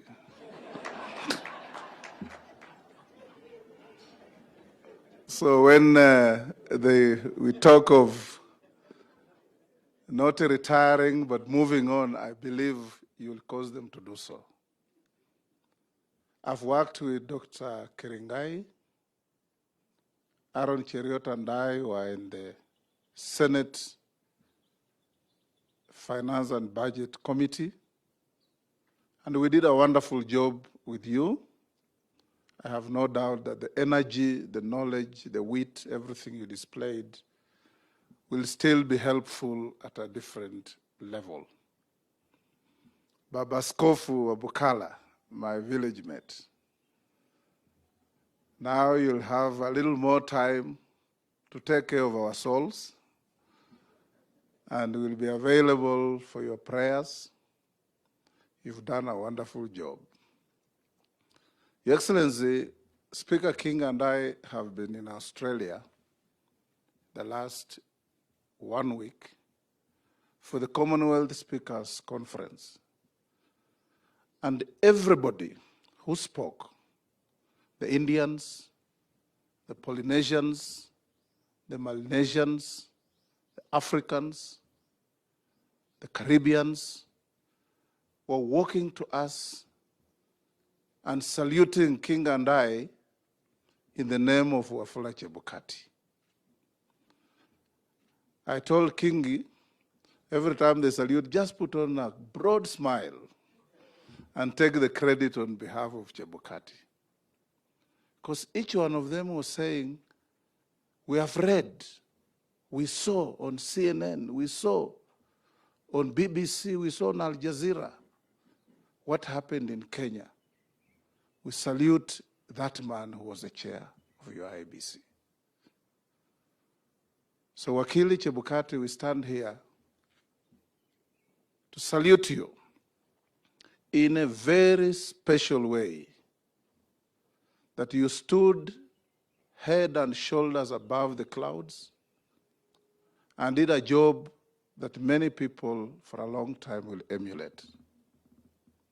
Because we know we live in a country where many people like yourselves with responsibility constantly look over their shoulders to see who is watching before they make decisions. Because we always believe in the fear of the unknown and that there is some big brother somewhere watching. Remember, when I talked to you at some point, I told you, Bwana Chebukati, just bear fidelity to the law, to the Constitution, and to the will of the people of Kenya. And we saw the events that culminated on the 15th of August in Bomas, that you are truly made of steel and you truly stood up above others. Because you and your colleagues, Molo and Professor, what Speaker King has described is what we all saw. But I saw a little more, because I walked into your office after the commotion and I found Professor Gulie, a professor, an adult, a commissioner, crying with both his legs bleeding profusely, having been viciously physically assaulted on the podium. What is surprising, Attorney General, is that all those goons who caused mayhem, caught on CCTV, none has been brought to justice. It's not the best way of fighting impunity. Because we all saw them. We saw who boxed Chebukati. We saw who knocked down Gulie. We saw who tried to snatch the documents from Awie. That I leave to you. I want to encourage you, Bwana Chebukati, that you've now set the bar very high for many Kenyans who have been called upon to serve. You sat in an office where one time one of your predecessors told Kenyans that he didn't quite know who won the elections when he had declared a winner, and so on and so forth. But fortify your future by remembering that in Shaban Roberts' book, Kusadikika, he says, kila wakati inji huwafija mashujaa wake mpaka janga kuu litokee. Janga lipotokea, wewe kama shujaa ulitokea. And, you know, my friend, Professor Kindiki, was one time asking me, what is Chebukati made of? He just sits there, emotionless, doesn't smile, looks like an old Russian spy. But behind that stoic face lay some tremendous, admirable courage that made Kenya what it is today. Nobody will take it for granted. Nobody will take it away from you. Nobody will forget. Because you did what many people could not do. So as your kinsman and your village mate, if there's nowhere to transition, I will work with you to make sure that you are not lonely. But our president understands that we have rewarded people who don't deserve any rewards at all in this country. And you deserve more than anybody else those rewards. For you commissioners and chairmen, Chebukati has set the bar for us, that you can actually do the right things in the face of incredible adversary and still walk tall. If what was going on in the country was something that would cause and instill fear and a chill down everybody's spine, we would not be here. But we are here because one man leading a team stood for the country. Honorable Chairman and Commissioners, I don't want to say too much. I lead the Parliamentary Service Commission, but I'm also the Speaker of the National Assembly, where all your budgets come to, where all the oversight over you is done.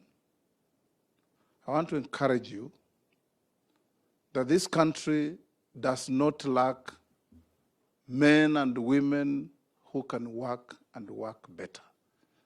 This country lacks men and women who can use their brain and capacity to work to improve the country, because most of them wait to see whatever they're doing, whether there are consequences or not.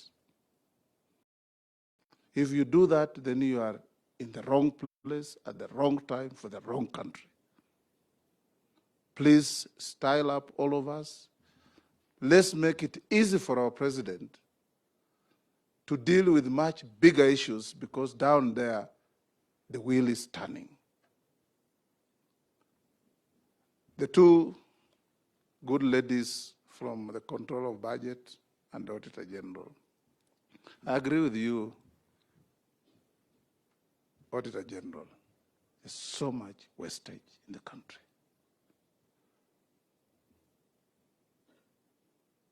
Githu Muigai said that you do postmortems, you operate dead bodies.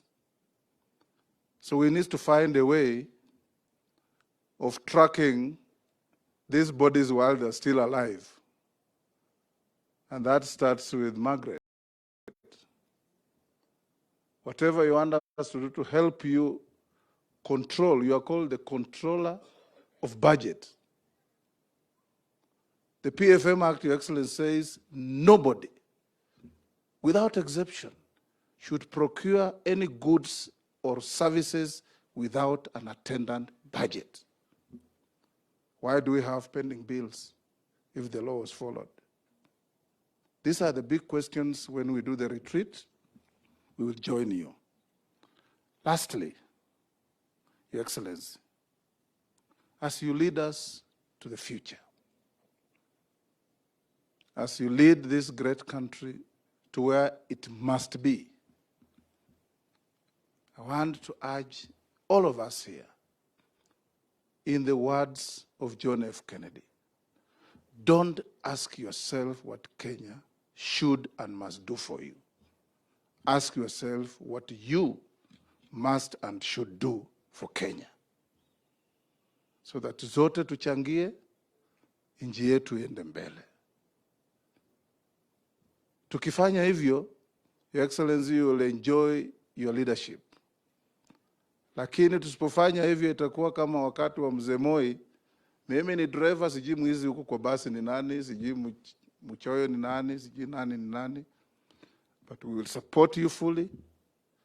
We will work with you. And we want to make Kenya a better place to live in. Thank you. Deputy President, it's now your duty to come. And in the words of Victoria Renee, she wrote a poem that said, standing where I am, I can see a better tomorrow. Standing where I am, Your Excellency, I can see a better tomorrow. Thank you very much, Your Excellency. Before I invite you to address these good people, let me once more thank you for taking time to interact with these great men and women who have a constitutional mandate through their institutions to create a better Kenya. Your Excellency will be engaging with all these teams, and there is a lot to do. The Salaries and Remuneration Commission, your files, we are on volume 3 on issues against you. But we'll canvass, because we need to create continuous engagement so that we make progress among yourselves and other ministries and departments, so that we can make progress. Your Excellency, your stand on respecting independent institutions is on record, to the extent that you have been accused of capturing the judiciary and other independent institutions. I think having spent more than 4 hours here with these great people, I'm sure by tomorrow, on top of being accused of having captured the judiciary because of insisting that they need to be empowered to operate independently, you'll be accused of capturing all the independent commissions and offices. Your Excellency, I want to salute Wafula Chebukati and the other 2 commissioners for standing up for Kenya, for doing the right thing, for refusing to be tempted by bribery, for rejecting intimidation and threats to overturn the will of the people and subvert the Constitution. You are our heroes. And Your Excellency, I want to thank you that last Jamhuri Day, you did honor these 3 Kenyans for their service to this great country. We are aware that you antagonized very powerful people and indeed dangerous people. As a responsible government, we have made adequate arrangements that in your retirement, you have full protection and security to enjoy your life without any fear, so that you are safe, because those are not very good people.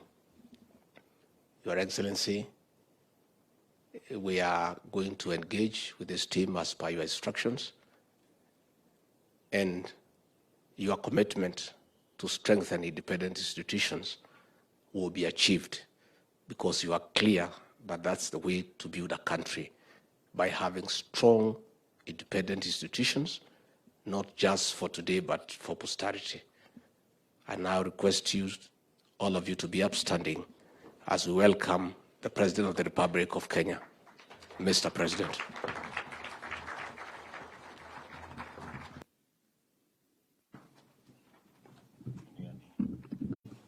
Prime Cabinet Secretary, the two speakers of Senate and National Assembly, Mr. A.G., chairman of our commissions and heads of independent offices, commissioners present, CEOs, distinguished ladies and gentlemen, good afternoon. Hamjambo. Happy New Year. First, let me take this opportunity to apologize. This function started late because of a small conflict in my diary. I was engaged in another meeting with the Ministry of Health because health is a very important component of our bottom-up economic transformation agenda, commonly known as the plan. And as you're all aware, we have made 2 attempts already on universal health coverage, and both of them have failed. And I don't want a 3rd attempt to fail. So you remember Charity Ngilu and Professor Nyang' Nyong'o tried it in the coalition government. There was another attempt by our Jubilee administration, and both attempts flopped. This time round, we must get it right, and that is why I am personally engaged in making sure that that program succeeds. I did make a commitment to the people of Kenya that I would assign my deputy responsibilities, because the history we have is different. And one of the major responsibilities that has assigned my good deputy is to act as the liaison and to provide a framework for the executive to work with and support and make interventions on behalf of our independent offices and commissions. This was premised on my belief that the work of independent offices and independent commissions is critical to the delivery of government programs and to the success of our country. It's also premised on my belief in the independence of these commissions, and that their work must not go to waste and must count in the delivery of our government program. You've heard from the Deputy President that my instructions were very clear. We have no intention whatsoever to managing the commissions or interfering in the work of the commissions. Our liaison and our collaboration and working together is to make it much more efficient for you to engage in government, that we support the work you do. And you have said yourselves that you've had challenges with the implementation of the recommendations that you always make. The Office of the Deputy President will now make it easier and possible for us to implement all the recommendations that you make to all the institutions in the executive. We have recommendations that come from the Auditor General. We have recommendations that come from SRC. We have recommendations that come from every independent office. It is my commitment that we want those recommendations implemented, and that is why we are working together. I also know that many independent offices and independent commissions have challenges with matters budget. That is why, again, I assigned the High Office of Deputy President to assist the commissions to negotiate their way and to appreciate the nature of the budgets that you need, because you have said in this meeting that sometimes when we sectorize our budget, you get lost in between, and sometimes you are forced to compete for resources with the very people that you oversight. And therefore, it is in their interest to make sure that you don't get as much resources so that you don't give them trouble. So, so the Deputy President's Office will help you navigate and moderate those kind of things so that you get your due place in the budget making process, and we can be able to appreciate the kind of resources that you require to make the independent offices and independent commissions functional, effective, and efficient. Matters to do with logistics, human resource, and the whole of that space that you require, you will also have an opportunity to discuss with us through the Office of the Deputy President, so that, again, we can give you the latitude to hire the people you need, and also to ensure that we look at the whole of government approach in dealing with independent offices and commissions. And finally, our approach is also to ensure that legislation that we prosecute as an administration through Parliament does not interfere with the independence of the commissions and does not claw back from some of the responsibilities that are assigned to you, because from where I sit as Deputy President before, I realized that that was one of the challenges that we had when dealing with independent offices and commissions. So that is the context that we are having this, this engagement. It is the same context that we have an engagement with the judiciary. Our belief is that an efficient, effective, independent judiciary serves the country better and holds all the other institutions of government to account, which then works for the people of Kenya. Our commitment to work with the judiciary is based on the executive supporting the judiciary in all manner of ways and eliminating unnecessary friction so that the judiciary can be effective in delivery of justice to the people of Kenya, and the judiciary can also stand up to impunity, whether it is by the executive or by the legislature, so that we can serve the country better. We're also committed to supporting our legislature.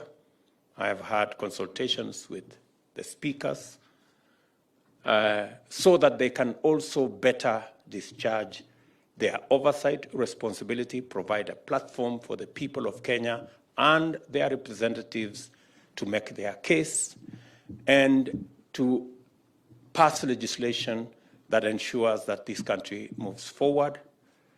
And we are shortly working with the National Assembly and Senate to facilitate the executive to be better held to account by appearing on the floor of the House to answer questions, to explain policy, to attend to the needs of the people's representative in Parliament without necessarily compromising the independence of the executive or mixing the executive with the legislature. It is born out of our belief that accountability is what will cause us to deliver to the people of Kenya.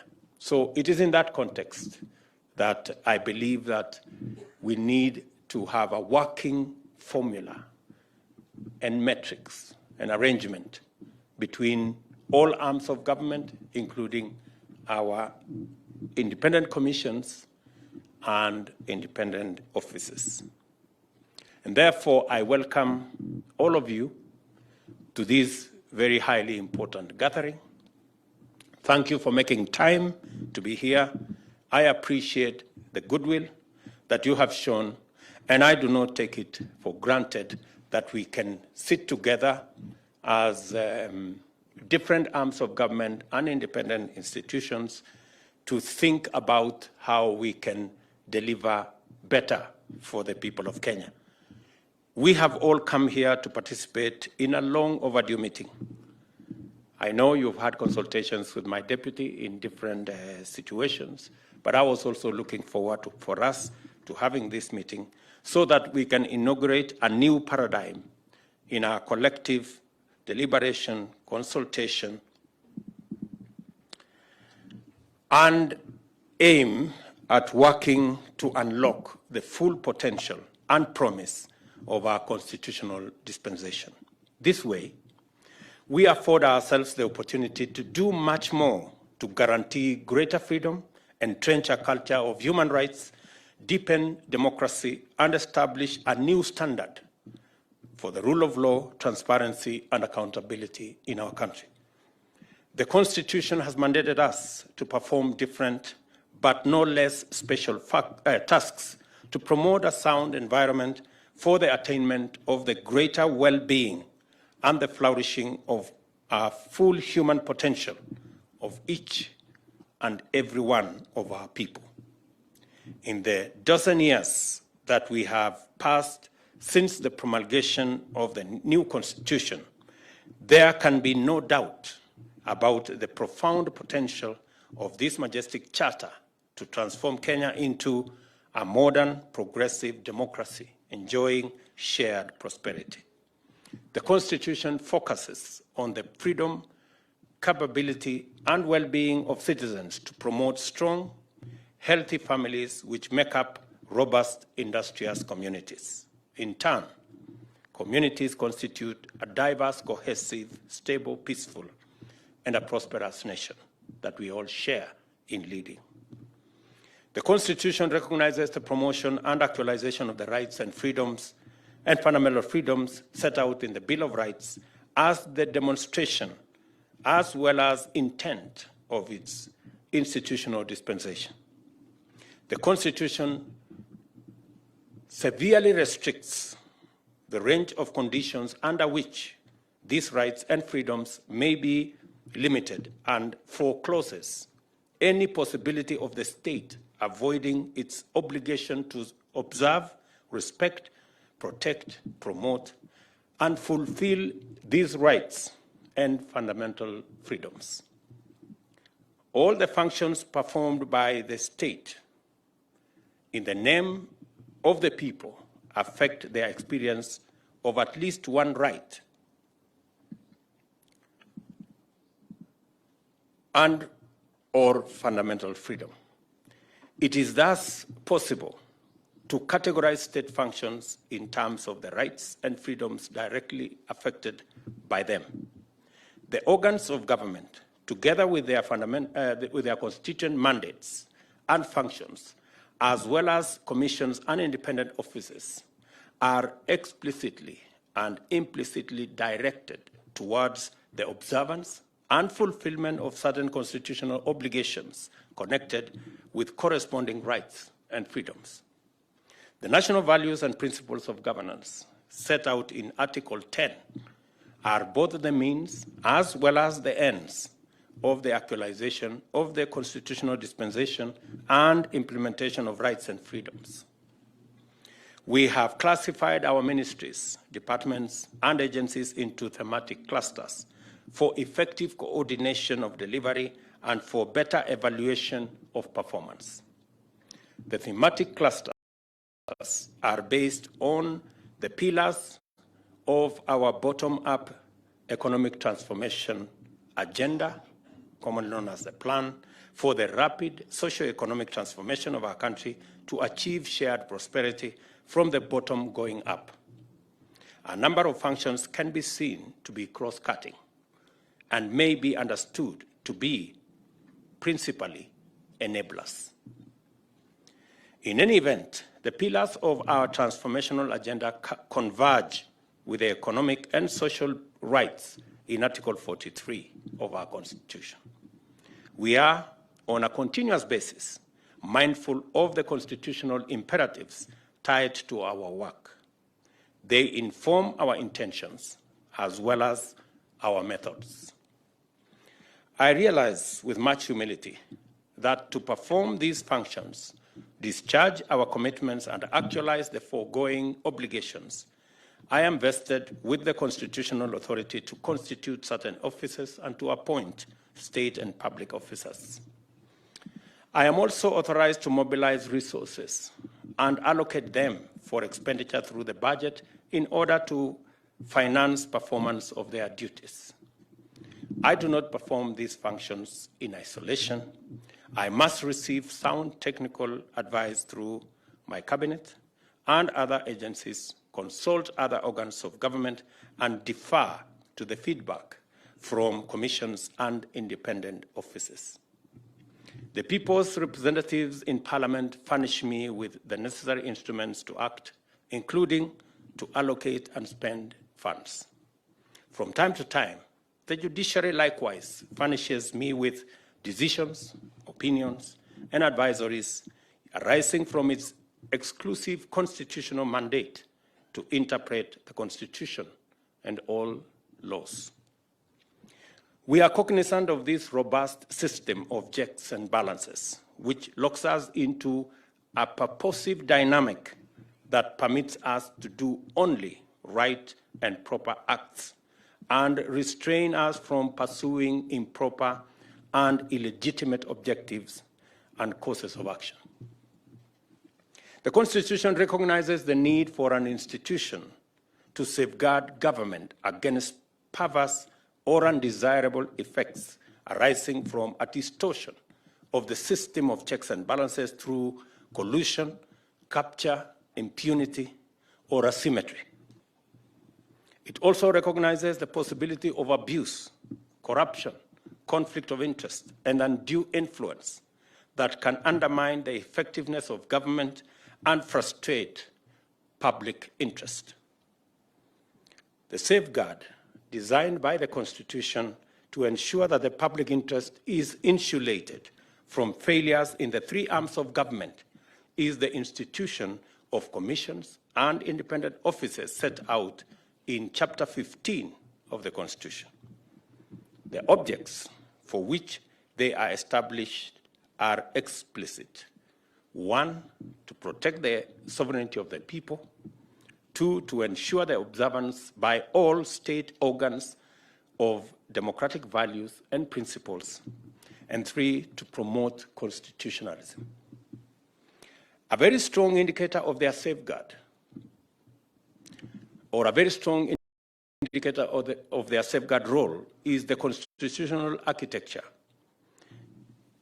in the fact that they are only subject to the Constitution, the law, and utterly liberated from any external influence, control, or direction. Likewise, to further highlight this constitutional pride of place, the tenure, terms of service, discipline, and removal are rigorous and entailed by design and are also explicitly expressed in the Constitution itself. To remove a member of a commission or holder of independent office, a petition has to be transmitted to the President after consideration by the National Assembly. The President may suspend the member, but shall appoint a tribunal to investigate the matter and make a binding recommendation to the President. There is no provision for a tribunal to say the President will decide. It is the tribunal that decides whether that person is dismissed or is reinstated. Commissions and independent offices are indispensable to the integrity, efficiency, and effectiveness of government, much in the same way as the internal audit function does to organizations. It generates actionable insights to orient strategy implementation so as to avoid risks and losses, enhance integrity and accountability, and improve governance and controls. We are committed as an administration to full and consistent compliance with the Constitution as a means of achieving sustainability in our governance agenda and demonstrating that sustainable development demands institutional soundness, which calls for constitutionalism. We are not going to indulge in the escapist fallacies of excusing impunity by citing development, or the cynical binaries pitting prosperity as a trade-off against freedom, or for that matter, compromising democracy and oversight in the name of unity. We will never go back to the handshake conundrum that compromised the oversight role of the opposition over government in the name of unity.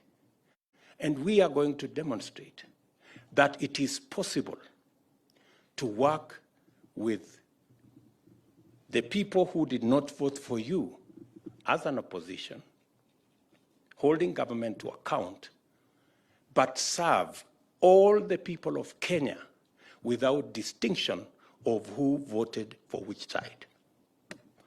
That is a possibility. And that is a reality we must live with.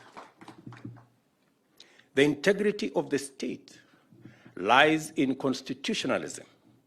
For us to deliver on our commitments and achieve the transformation we envisage, we must recognize that our institutions matter.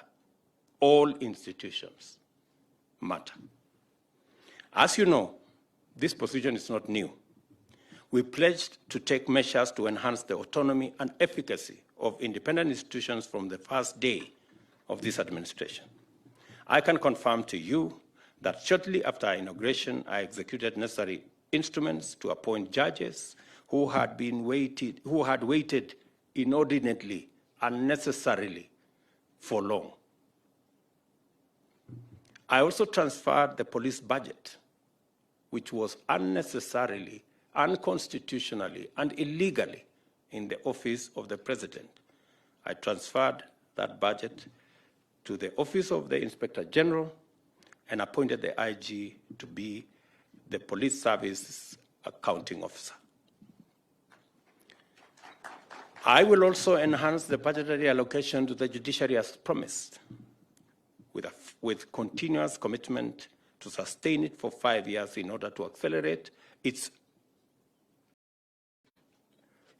urgently needed infrastructure development, especially in terms of constructing new court stations in presently unserved or understaffed parts of the country. I remember instructing last week our comptroller, who was the accounting officer for the defunct NMS, to transfer the money to the judiciary for them to pay for the small claim courts that have been established in Nairobi as part of my commitment when I took office. We therefore have a good track record in connection with this commitment because we believe in doing the right thing, not because it is politically expedient or otherwise advantageous, but because it is the right thing. And the Constitution is our ultimate benchmark of what is right. We have walked this road for a while now, and the judiciary can bear witness that there has been no attempt whatsoever to capture the judiciary, or any of its constituent organizations and departments, or any of its officers. We want to strengthen our republic by expanding its economy while enriching its institutions. And I mean all institutions, the institutions of parliament, the institution of the judiciary, the institutions under the Chapter 15 institutions of independent offices and independent commissions. Any policy which has the intention or effect of undermining or compromising the autonomy and effective functioning of commissions and independent offices directly assaults the people's sovereignty and through commission or omission sabotages the realization of important rights and freedoms. The existence of the institution of commissions and independent offices, therefore, must force us to stay vigilant at all times and mindful of every real boundary that exists between organizations and agencies of state and government, and by implication of the clear, inevitable, and rigid limits constitutionally imposed on the power and authority we exercise in the public interest. The performance of the Independent Electoral and Boundaries Commission in the last general election and all the circumstances surrounding it are illustrative of this point. A while back, senior politicians teamed up to manage the presidential succession that was due in 2022, with a view to guaranteeing a very specific outcome of the ensuing election. A political mechanism was therefore instituted to facilitate this objective through the capture of autonomous constitutional bodies.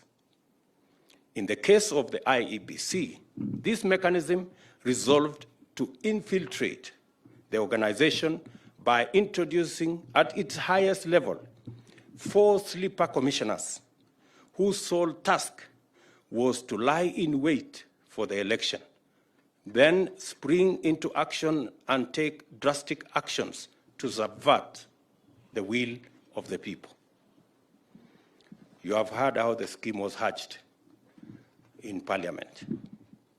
At the same time, the mechanism constituted a syndicate to execute a series of strategies consisting of bribery, blackmail, extortion, threats, and intimidation of various public officials of the IEBC, attempt their abduction, torture, and assassination, to storm the National Tallying Center and attempt treasonous insurrection, use of violence to cause the alteration of the vote tallying, as well as entice or bribe or force the IEBC chair to announce their favored candidate, or failing this, eliminate him and replace him with a willing accomplice from among the sleepers. The horrifying drama at Bomas and the emergence of breakaway commissioners answering to external instructions represented a dismayingly low point in our democratic history. A policy to subvert the wishes of the people had even been sanctioned at the highest offices of the state. The sovereignty of the people was in jeopardy. Our fundamental constitutional attribute as a free, open, democratic society based on constitutionalism and the rule of law was under severe test. Chapter 7 of the Constitution on the representation of the people was subjected to the most shameful, egregious assault. As a result, the nation's legitimate mechanism for constituting parliament and the executive was under serious threat of chaos and paralysis. This is the magnitude of the atrocity which shamefully desperate criminal spectacle of the Bomas of Kenya represents. The unfortunate events of 2007-2008 are fresh in our minds. By the time we hauled ourselves out of the abyss that was the 2007 post-election crisis, we had lost thousands of lives, millions of livelihoods. We had lost confidence in our institutions. We had lost a lot of hope, and we had lost political sense. The 2022 assault was intended to go much further and subject this country to a much more insurmountable existential predicament. In the midst of this menacing storm of violent criminality, unrelenting corruption, and reckless determination to subvert the Constitution, dismantle institutions, and take our nation apart, a ray of courage and integrity was shown on us by God's grace. The leadership of the IEBC, comprising a minority of the commissioners, the Secretariat, and the staff of the Commission, rallied together and resolved to vindicate the democratic will of the people of Kenya. At great personal cost to themselves, they worked under extremely harrowing conditions to deliver an election which met the constitutional standard and announced results that were beyond reproach. Regrettably, IEBC officers were murdered in the course of duty by actors interested in compromising the elections. Many more were subjected to serious threats, coercion, intimidation, and all forms of pressure by emboldened agents of impunity. We now know that Chairman Wafula Chebukati, who is in this audience, and Commissioners Abdi Yakub Gulie and Boya Molu, as well as the CEO, Hussein Marjan, and their staff, were offered stupendous financial rewards to cooperate with the agents of impunity, but they bravely resisted. I think these good people deserve a clap, a much.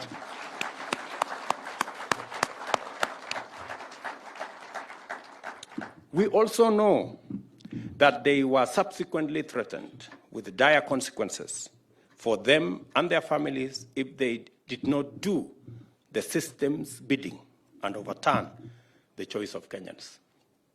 Again, we know that they stood strong and firmly said no. Can we clap for these people?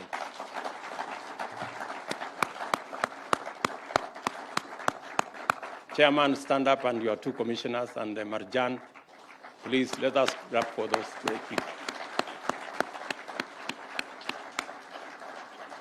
You may take your seats.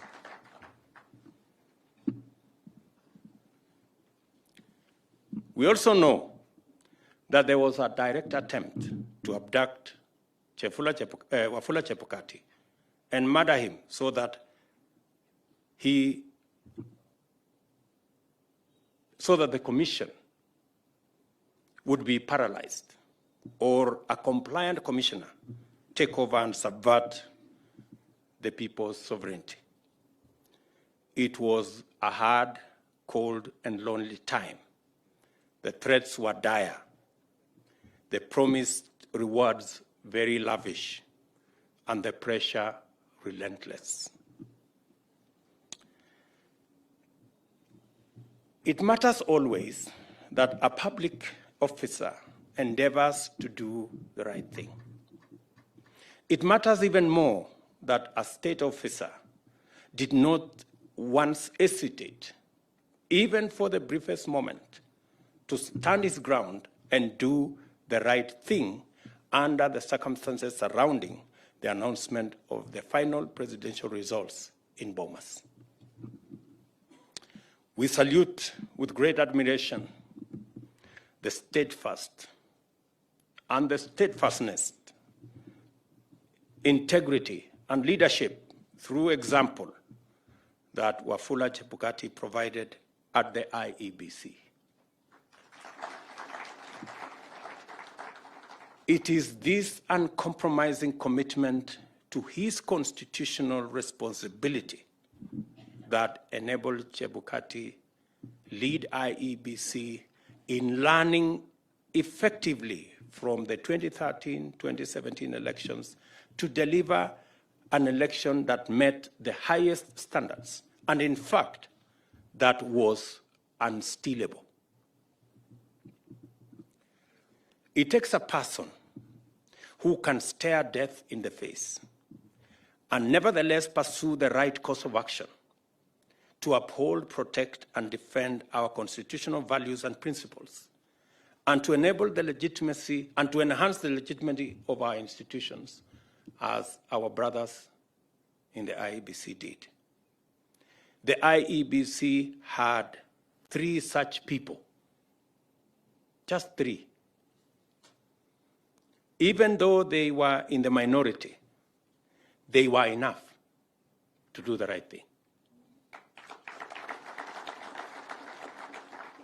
How much better our nation would be if all the people serving in our institutions were as committed, as courageous, and as patriotic. In the same vein, the Supreme Court decision to uphold the outcome of the presidential election vindicated Chebukati and his team and the staff. The pen of history will do the rest, for sure.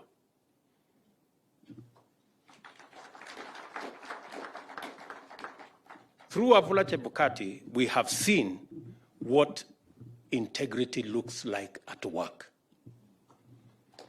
We have witnessed him lead an organization in learning from its mistakes and do better each succeeding time. We have seen him refine the art and science of delivering elections that are difficult to overturn.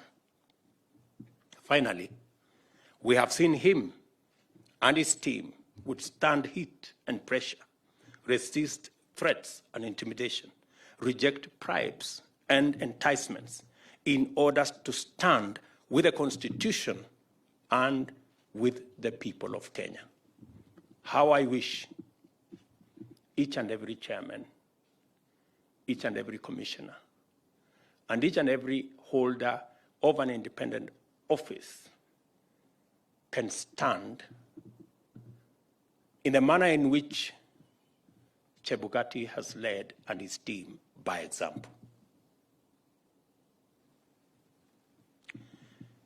I hope that no other chairman of IEBC or indeed any other institution or commission will have to endure the kind of humiliation, threats, blackmail, bribery, and everything else that Chebukati and his team went through.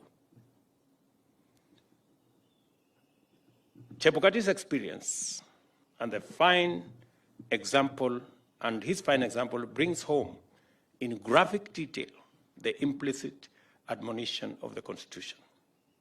Commissions and independent offices are the auditors of auditors. They watch over watchmen. The attainment of the promise of this constitutional dispensation depends on their integrity and vigilance. If commissions and independent offices or their leadership or membership go rogue, the people will be on their own as things fall apart. If, on the other hand, commissions and independent offices are steadfast in advancing their constitutional mandate, as the Chebukati team have demonstrated to us, Kenya's institutions will receive the necessary impetus towards realizing the people's aspirations by protecting rights, enhancing freedoms, deepening democracy, and unlocking the huge potential that our country is. As a matter of fact, this is my principal motivation for initiating this engagement between the executive and the commissions and independent institutions. I believe in teamwork. We are all on the same side, even if we play different parts.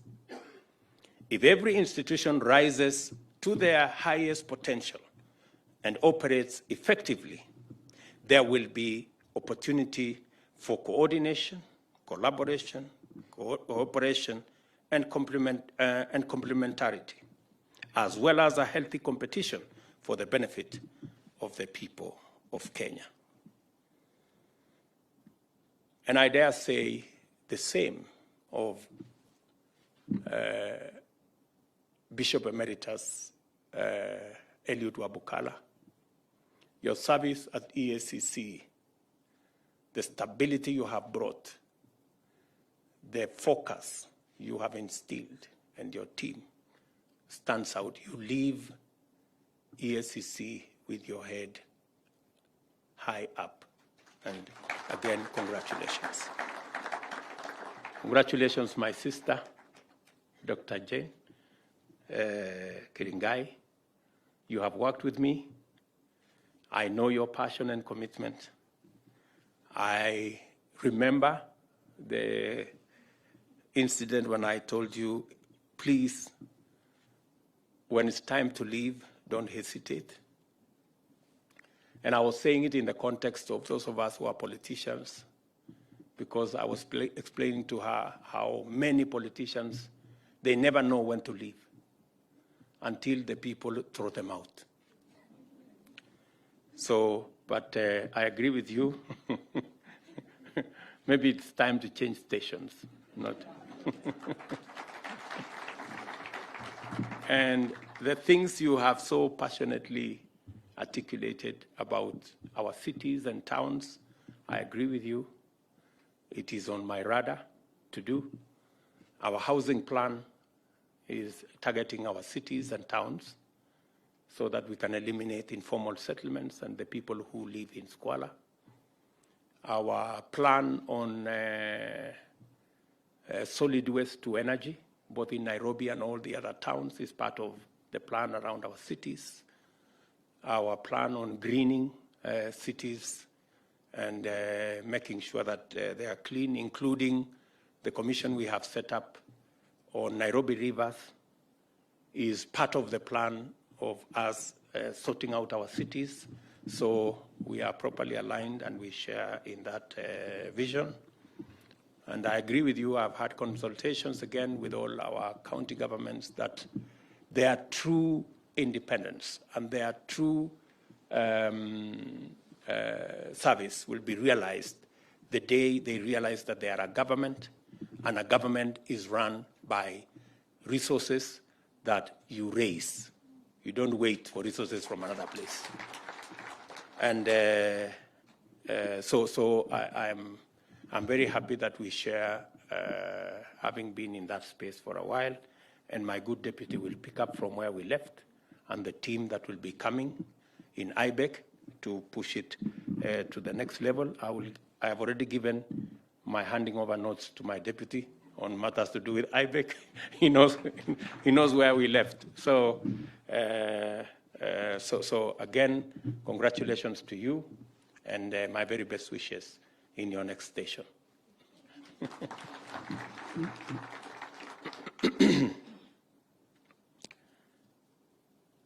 Finally, the purpose of this gathering, therefore, is to kickstart sustained deliberation and productive engagement on the most appropriate ways and means of accelerating the full actualization of our constitutional dispensation. We are mandated to reason together from time to time and to collaborate in forging the best way forward for protecting and enhancing democracy, the rule of law, transparency, accountability, and all areas of human rights and culture. There is a role for each one of us,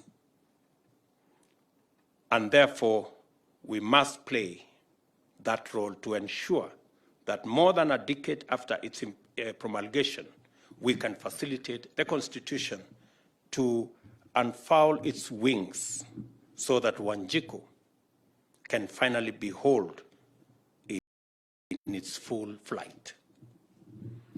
Congratulations to all of you. I look forward to working with you in the various spaces that we interact. As my deputy has said, we will have continuous engagement with your good selves, not for any other reason, but to facilitate your work as you serve the people of Kenya, because your service is critical to the success of us as a country. And therefore, we are partners, we are collaborators, we will work together in forging the way into the future. I want to say congratulations, Eliud, for a wonderful service to Kenya. Congratulations, Jane, for what you have done. Congratulations, Wafula Chebukati, Molu, and Gulie. Our very best wishes in your new assignment as you take the country forward. Hawa watu si tuwapigie makofi jameni. Asanteni sana. I have hosted lunch for us. And more so to celebrate the outstanding performance of IE.